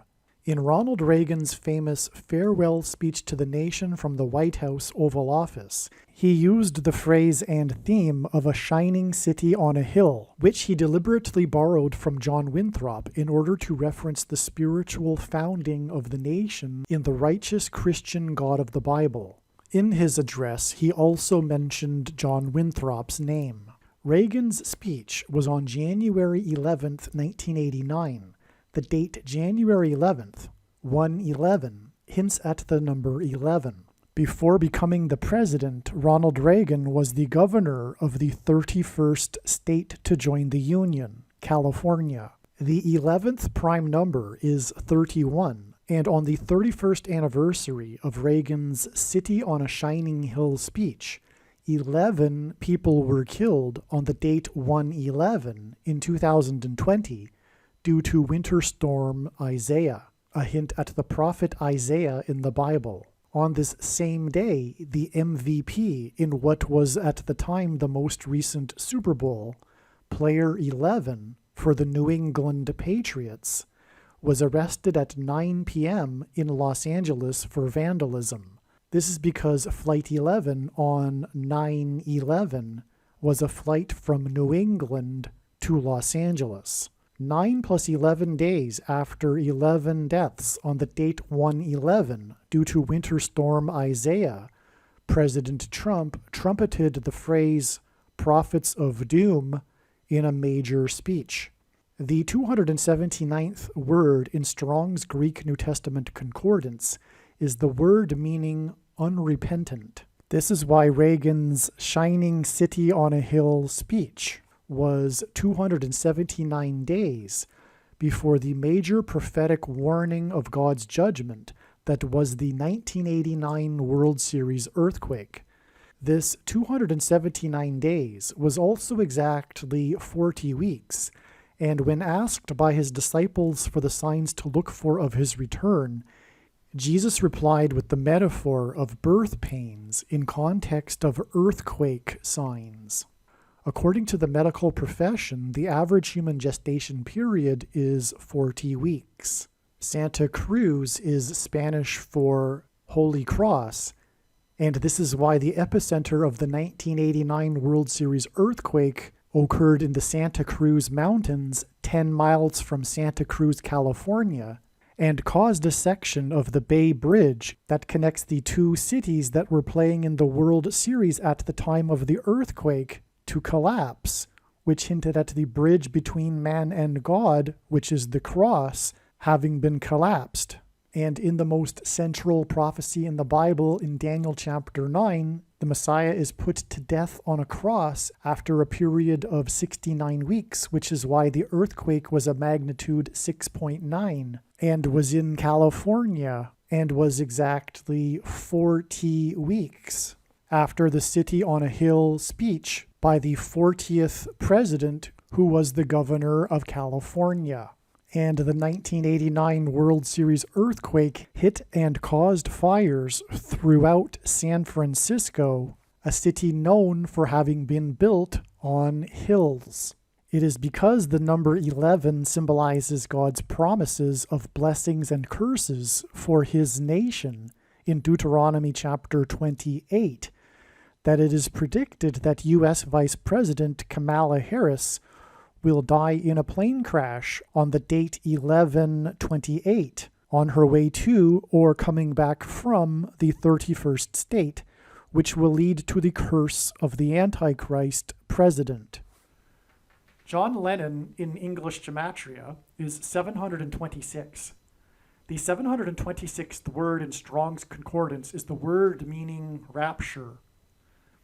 Okay, so if you don't know what the rapture is, that's when God's faithful will disappear before the severe persecution from the Antichrist and go and be with Jesus in the kingdom and then return with Jesus. At the end of the video of the Beatles' last song, the Beatles members disappear and vanish, just like those in the rapture will disappear and vanish. And that's why John Lennon's name equals 726. In Bible prophecy, it is said that God's faithful will disappear and vanish. They will be raptured in an escape of severe persecution from the Antichrist and tribulation in the world. This rapture event will be on May 26th, 2024. May 26th, 2024 is 206 days after the release of the last Beatles song, which includes the video of them disappearing. 206 hints at 26 and the name of God. through the name John Lennon and the name of God, God has confirmed the date of Harris's plane crash, which will lead to the rise of the Antichrist, and also the date when he will rescue his faithful from the Antichrist, with two numbers that symbolize 26 in God's name. 26 days and 206 days. Right? From the release of the song and the video, it's 26 days to Harris's crash and 206 days to the rapture. And the video hints at the rapture, and so does John Lennon's name. And we get the connection through God's name of the number 26. The vanishing of the Beatles in the video is a rapture sign. These two songs, Michelle and Now and Then, contain the lyric, I love you, and symbolize the passage of time. Communicate God's love relationship from the beginning and over time with his country, America. The last words John said to Paul before he died were, quote, "Won't you think of me now and then?" Unquote. The cassette for Now and Then was given to Paul, said on it, for Paul. Actually, I've come to learn that Paul didn't get the original, and he didn't even get a copy of the original. I think it's a copy of a copy. And anyway, apparently the original has on it written for Paul. But and from what I understand, it is believed that it's John Lennon's handwriting. I suppose I'm 90% sure that that's the general understanding, although I did hear somewhere that it's possible that it's Yoko Ono's writing when she was going through John's stuff or something and wrote it on it. But that's like bringing in the doubt. But there is no doubt, because we know intuitively what God is communicating here through his signs. We know what God is communicating. It is a love song for Paul. And when you think about it, the lyrics also are clearly a friendship. It's clearly friendship. And anyway, what's the bigger point here, though, is that the last words from John to Paul were, "Won't you think about me every now and then?" All right? And as I'll explain, there's more to this as I'll explain. So rather than repeat it twice, I'm going to come back to this, okay? So anyway, we have this big prophetic sign, which is this last Beatles song named Now and Then. And it is speculated, although it's not, for me, speculation, that the song was written by John for Paul. All right? So, yeah, these words were on John's mind. And that's why he said these words to Paul and wrote a song named Now and Then. All right? And he says in the song, "It's all because of you." So, anyway, it's such a beautiful thing, actually. The song reached but I'm going to come back to that in a second. Okay, so the song reached number 1 on November 10th. This is a series of ones. This is more confirmation that the symbolism in the date 11/2 hints at the number 11 to the power of 2, and is confirmation that John Lennon's name hints at its gematria that equals 11 to the power of 2. It is confirmation that the purpose of this is for hinting at the number 11, John Winthrop's 11-ship flotilla, and God's promises of blessings and curses. The name John in John Lennon hints at John in John Winthrop, right? That's something that wasn't mentioned earlier. As I was saying, the release of the song connects to the predicted crash of Harris on the date 11/28, which hints at John Winthrop and his speech derived from Deuteronomy 28 and the 11 ships. Well, we also have confirmation from the actual name of John, because it's 11 to the power of 2, and we've confirmed that that's prophetically relevant through the other ways. And furthermore, his name is John. John Lennon hints at John Winthrop. That's amazing. People around John before he died say that John knew he was going to die shortly before he died.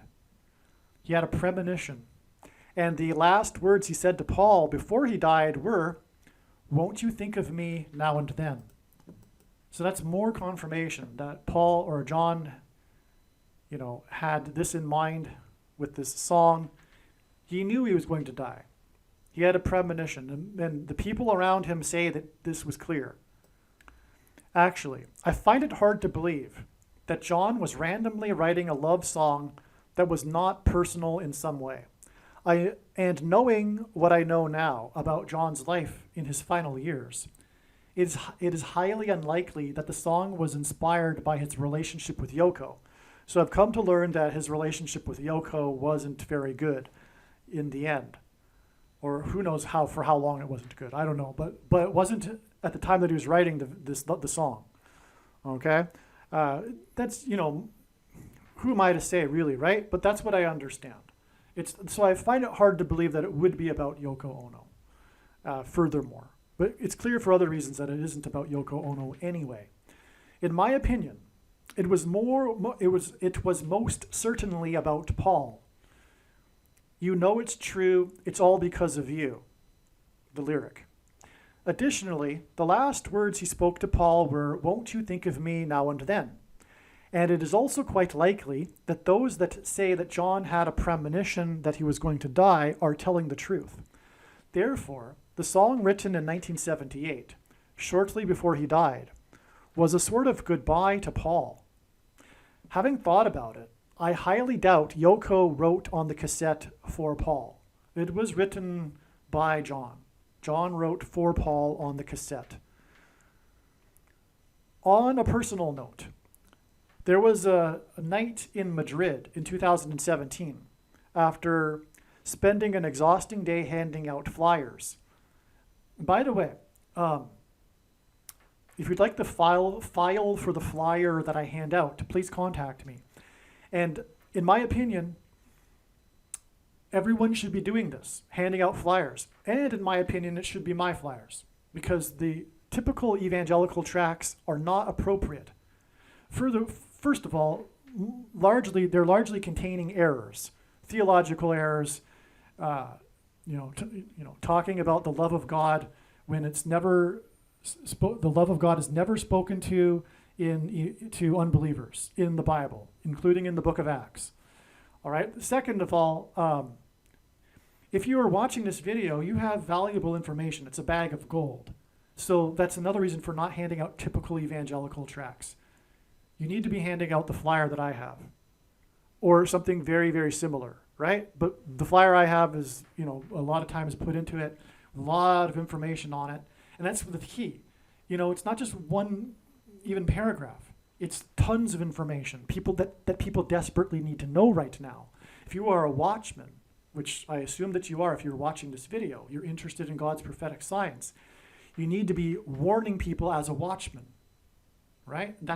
You need to, as the Bible says, the sons of Issachar knew what to do according to the times. You need to know the times that you're in order to know what to do. All right, so anyway, I really don't know what people are thinking if they are not doing this. Even if they're shy, handing them out anyway, courage isn't a lack of fear, it's action in spite of it.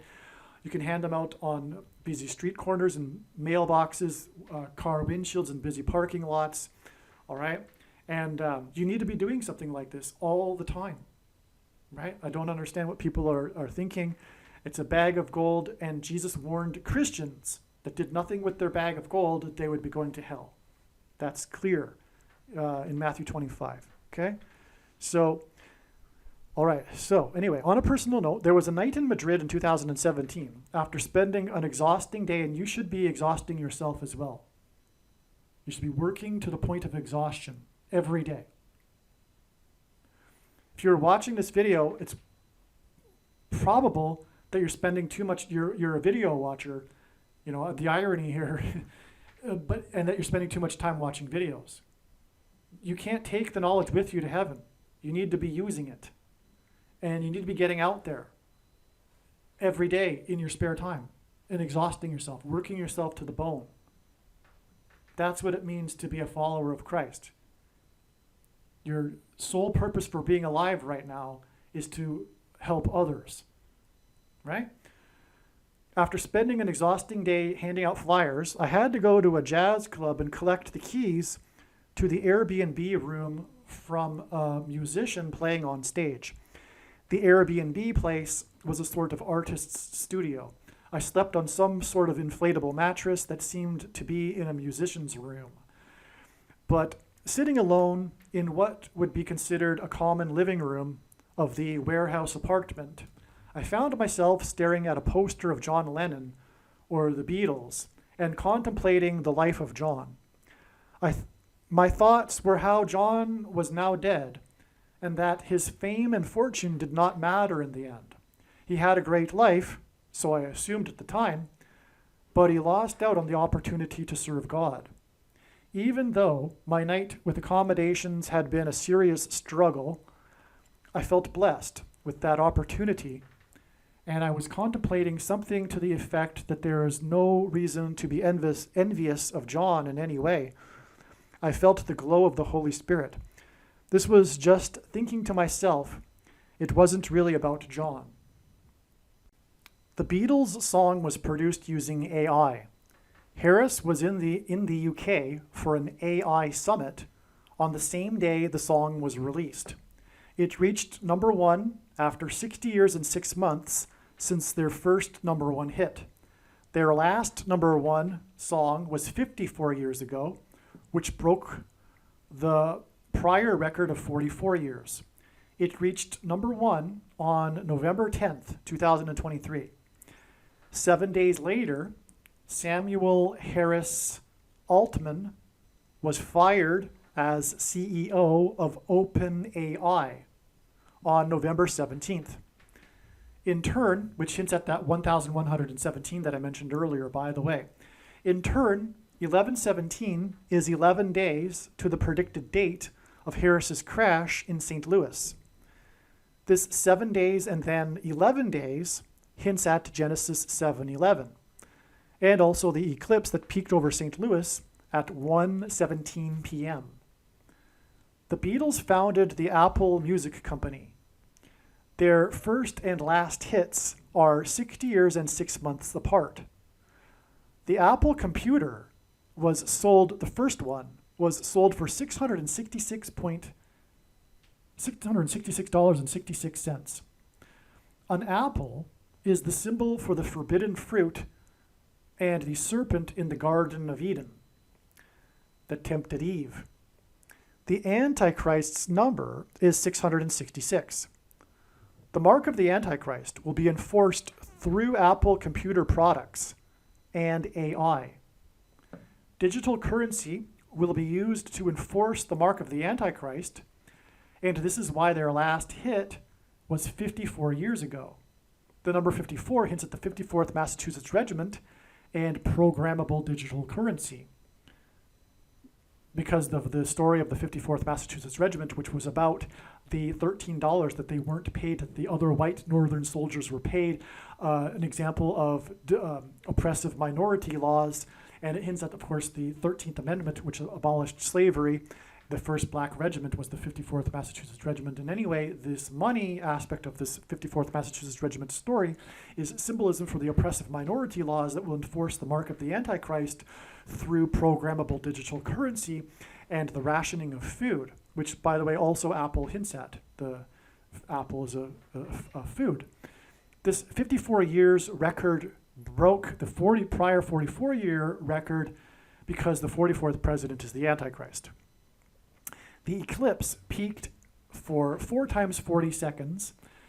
There are 44 days remaining in the year after November 17th, the day that the CEO of OpenAI was fired.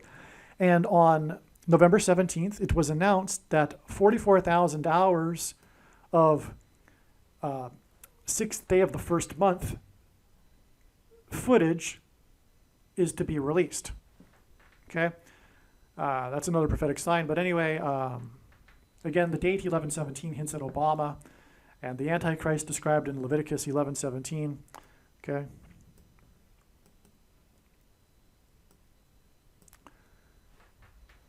Okay, the Beatles' famous last ever concert was in Candlestick Park in San Francisco.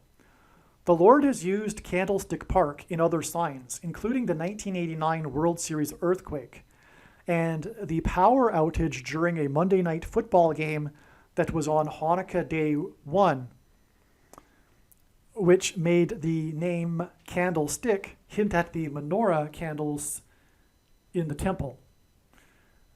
The last ever concert that ended that particular concert tour began at 9:27 p.m. The Lord uses the time 9:27 in his signs to hint at the end of time and the passage in Daniel 9:27, the end of the age. It's the last verse. This is the most central prophecy in the Bible, and the last verse of it is about the end times. 9:27, Daniel 9:27, which is the verse about the end times, which confirms the significance of the last ever Beatles concert, the end of Beatles touring. A famous documentary made by Ron Howard about the Beatles' touring years is titled 8 Days a Week, which hints at the 8 days of the festival of Hanukkah. Okay, hence the connection to Candlestick Park. The last ever concert on August 29th, 1966 was 6 plus 6 plus 6 days after John Lennon's infamous press conference in Chicago, the home city of Barack Obama, on August 11th, 1966. And 6 plus 6 plus 6 days hints at 666, the number of the Antichrist. Lennon apologized and clarified his remarks from earlier in the year, which had recently become major news. Quote, "Christianity will go," said the unguarded Lennon in February. "It will vanish and shrink. I needn't argue about that. I'm right and will be proved right. We're more popular than Jesus now. I don't know which will go first, rock and roll or Christianity. Jesus was all right, but his disciples were thick and ordinary. It's them twisting it that ruins it for me."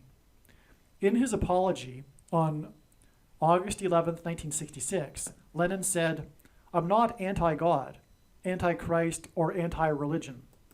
John said, "I was not saying we were greater or better. I wasn't saying whatever they're saying I was saying. I'm sorry I said it, really. I never really meant it to be a lousy, anti-religious thing. From what I've read or observed, Christianity just seems to be shrinking, to be losing contact."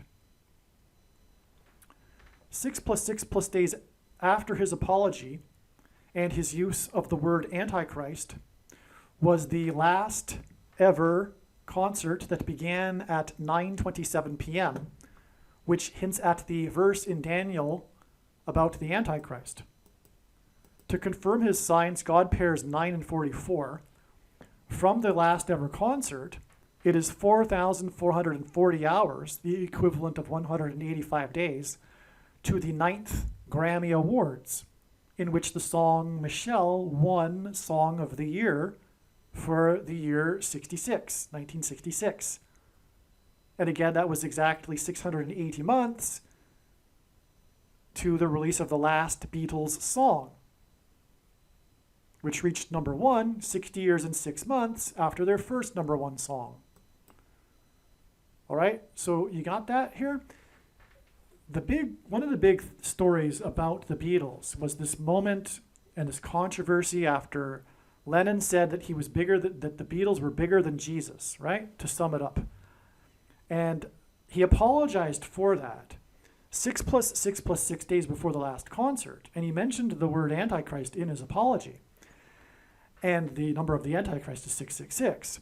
And then from the apology, it is 4,440 hours, which hints at the 44th president, to the 9th Grammys. And God pairs 9 and 44 to confirm the signs and connections. And the 44th president will become the president again through Michelle, and Michelle won the Song of the Year at the Grammys. And as I explained earlier, that connects with the number 68, which is a hint at the word stone to the release of the Beatles song in conjunction with the release of the Stones, the Rolling Stones album, as I explained earlier. So this is all amazing here.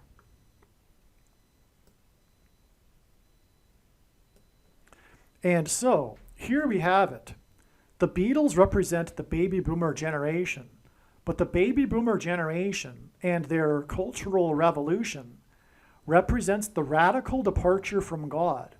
And the Beatles also represent this cultural revolution as, in a way, they led the way. It's not even as in a way. They did lead the way, literally. The Beatles led the way in the cultural revolution. You know, and God designed it, by the way, for them to break up at the appropriate time when they no longer needed to be leading the way of the cultural revolution. You go into the 1970s and the cultural revolution is well underway by that point. And so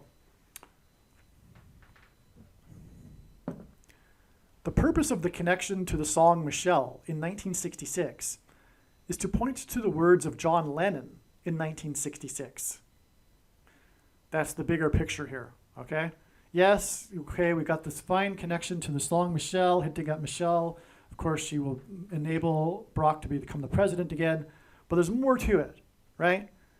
Now, as I mentioned earlier, you know, Michelle was born, 1 year, 8 months, and 8 days, 188 before the song was released, etc. But there's still more to it. Ultimately, it's also pointing back to this year, 1966, right? That's also, again, why the 60 years and 6 months connection, too, between the first and most recent or last hit, number one hit. It's all about 1966, but it's pointing to 1966 because of the symbolism in the last concert that was 6 + 6 + 6 days after John apologized for his controversial remarks about Christianity.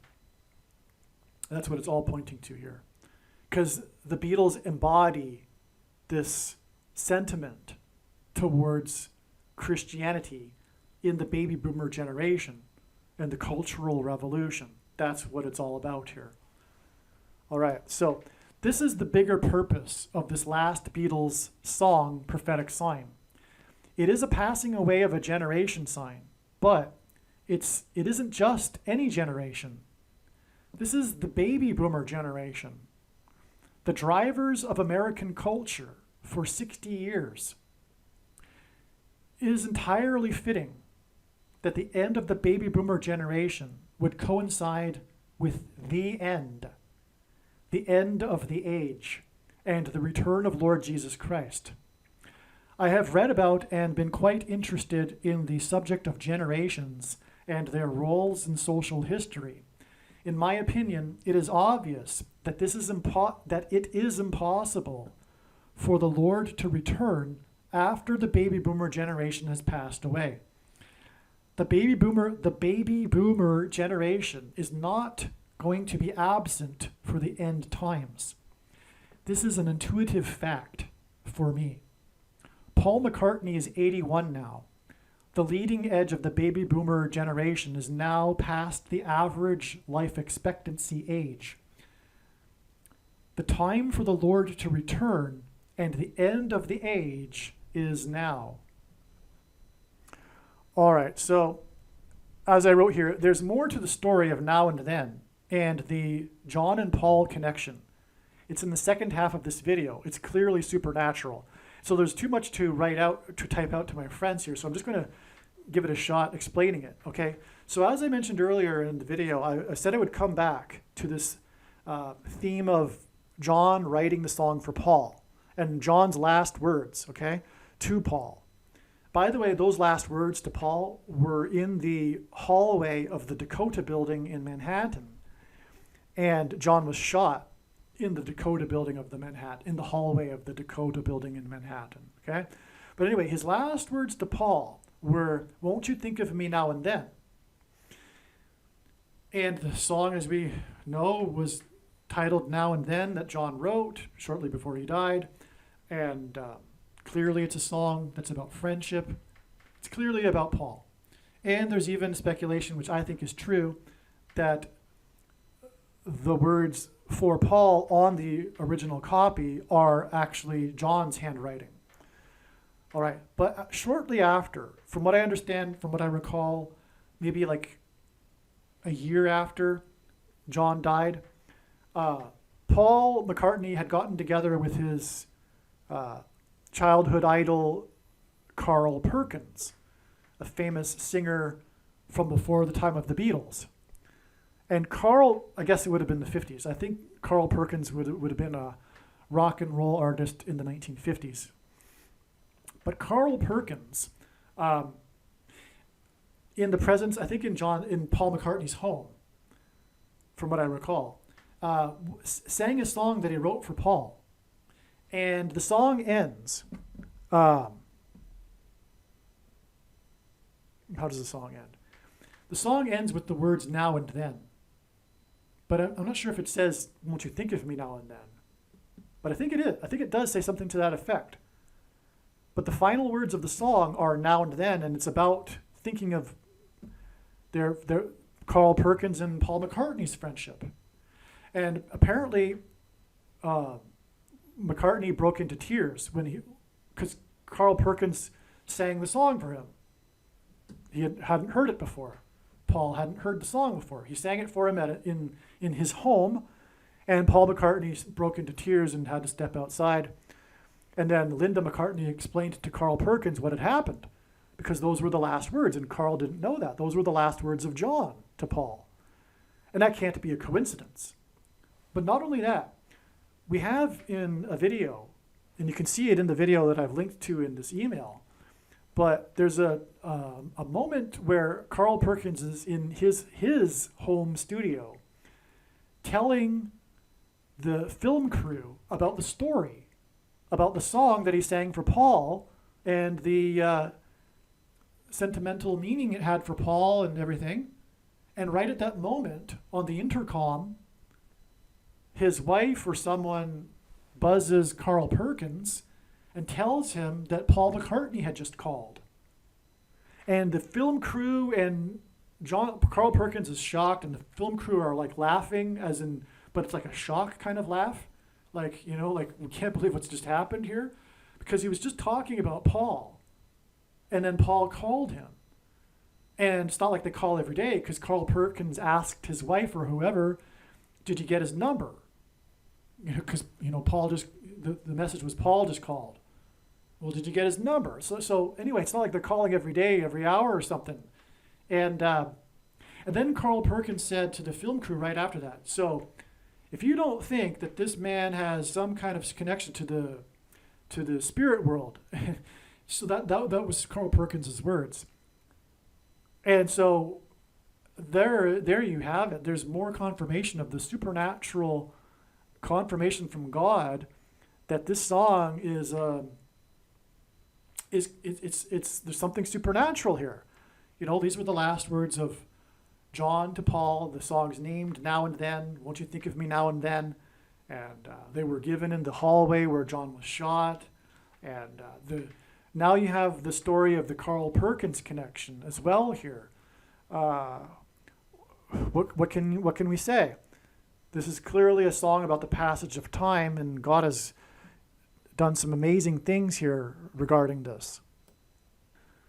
Lennon said his last words to Paul, "Won't you think of me every now and then?" In the hallway of the Dakota building. Lennon was shot in the hallway of the Dakota building.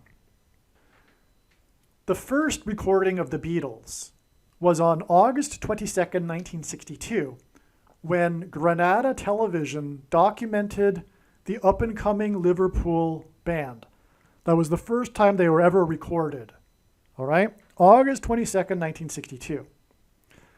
The last time the Beatles met together to record was August 20th, that's a typo, 1969. 2 days later was their final photo shoot at Lennon and Ono's home, the photo shoot for that album. The final song they recorded on August 20th, 1969, is titled The End. It's the final song on the Abbey Road album. In Daniel chapter 9, the end of the age is a symbolic 7 years. From the beginning of the Beatles first being recorded to the end with the song titled The End, it is exactly 7 years. In the song, McCartney plays tribute to George Harrison by playing a slide guitar. Harrison's biggest song was My Sweet Lord. Okay, the new song, the song Now and Then, used AI, artificial intelligence, in its production, and it was released on the same day that Kamala Harris, which is hinted at with George Harrison and the slide guitar, was in the UK, the home of the Beatles, to speak about AI. That's astounding. All right, again, the song used AI in its production, and a part of the song points to George Harrison because of McCartney's playing the slide guitar. And the Beatles are from the UK. I mean, they were called the British Invasion. Oh, you know what? That's probably part of this too, because the Beatles are known for this British invasion, which was in the 1960s, and this large number of British musicians that became the biggest hits, right? And the Beatles were the biggest of the British invasion, as they call it. But this would be symbolism for the invasion, which is currently symbolically happening with the southern border. That's also symbolic of what's coming. But it also is an allusion to Revelation chapter 12, when Satan and his angels are thrown down from heaven to earth. That's an invasion of the demons, right? And ultimately, we are talking about eventually here next year, a mass demonic possession and genocide. But anyway, so invasion. Okay, so that's amazing. Harris was in the UK on the same day, speaking about AI, on the same day that the song that used AI that was released, made by the Beatles, who are from the UK. Okay. 11/2, the date, hints at two planes that crashed into the two towers that looked like a giant 11, beginning with Flight 11 with a crew of 11, by the way. That's what the date 11/2 hints at. 11/2 in 2023 was exactly 36 months, and God uses 36 months for a few reasons, but one is that in the Bible, King Ahab was given, or rather, God relented from destroying the kingdom of Israel after King Ahab repented, and God relented for 3 years. That destruction that would have happened had King Ahab not repented. Well, anyway, Bill Clinton repented exactly 3 years to the very minute on live television with a pastor before the last building collapsed on 9/11. Anyway, 36 also, because 36 months is 3 years, and also 36 hints at or symbolizes 666, the number of the Antichrist in Bible prophecy, because 36 is 6 times 6, but also 2 times 18, which is 6 plus 6 plus 6. And the 36th triangular number, which in a triangle of numbers, the last number in the 36th row is 666. And 1 plus 2 plus 3 plus 4, all the way up to 36 equals 666. And so this 11/2 date on which the song was released, and this date that hints at 9/11, was released exactly 36 months after the death of the clock tower lady in From Back to the Future, whose last acting role was playing Mrs. Harrison, as in Kamala Harris, in a TV show. The clock tower lady's death was exactly 999 weeks after the towers on 9/11. All right, the most important number in God's signs is the number 9, is from the Bible. It symbolizes God's judgment. Aliens and UFOs are demons masquerading as aliens and UFOs. Most people's spiritual experiences are demonic deception, especially if they are not a true follower of Christ. God became a man and died a horrible death at the hand of the ruler of this world, Satan, and then defeated death for you, so that you too can overcome death, which is the price that must be paid for sin. It is time to repent, which means to change one's ways and turn to God and become a disciple of Jesus. Please leave a like and upvote the video, and once this prediction has come to pass, share this video with everyone you know, and more, don't stop sharing it everywhere in social media. It is essential that everyone immediately read the homepage of my website, TrumpPrediction.com. If you are watching this on the YouTube platform, please note that not all of the videos are on YouTube. You need to switch to the BitChute.com or the Odyssey.com channel. And do it now in case you aren't able to later.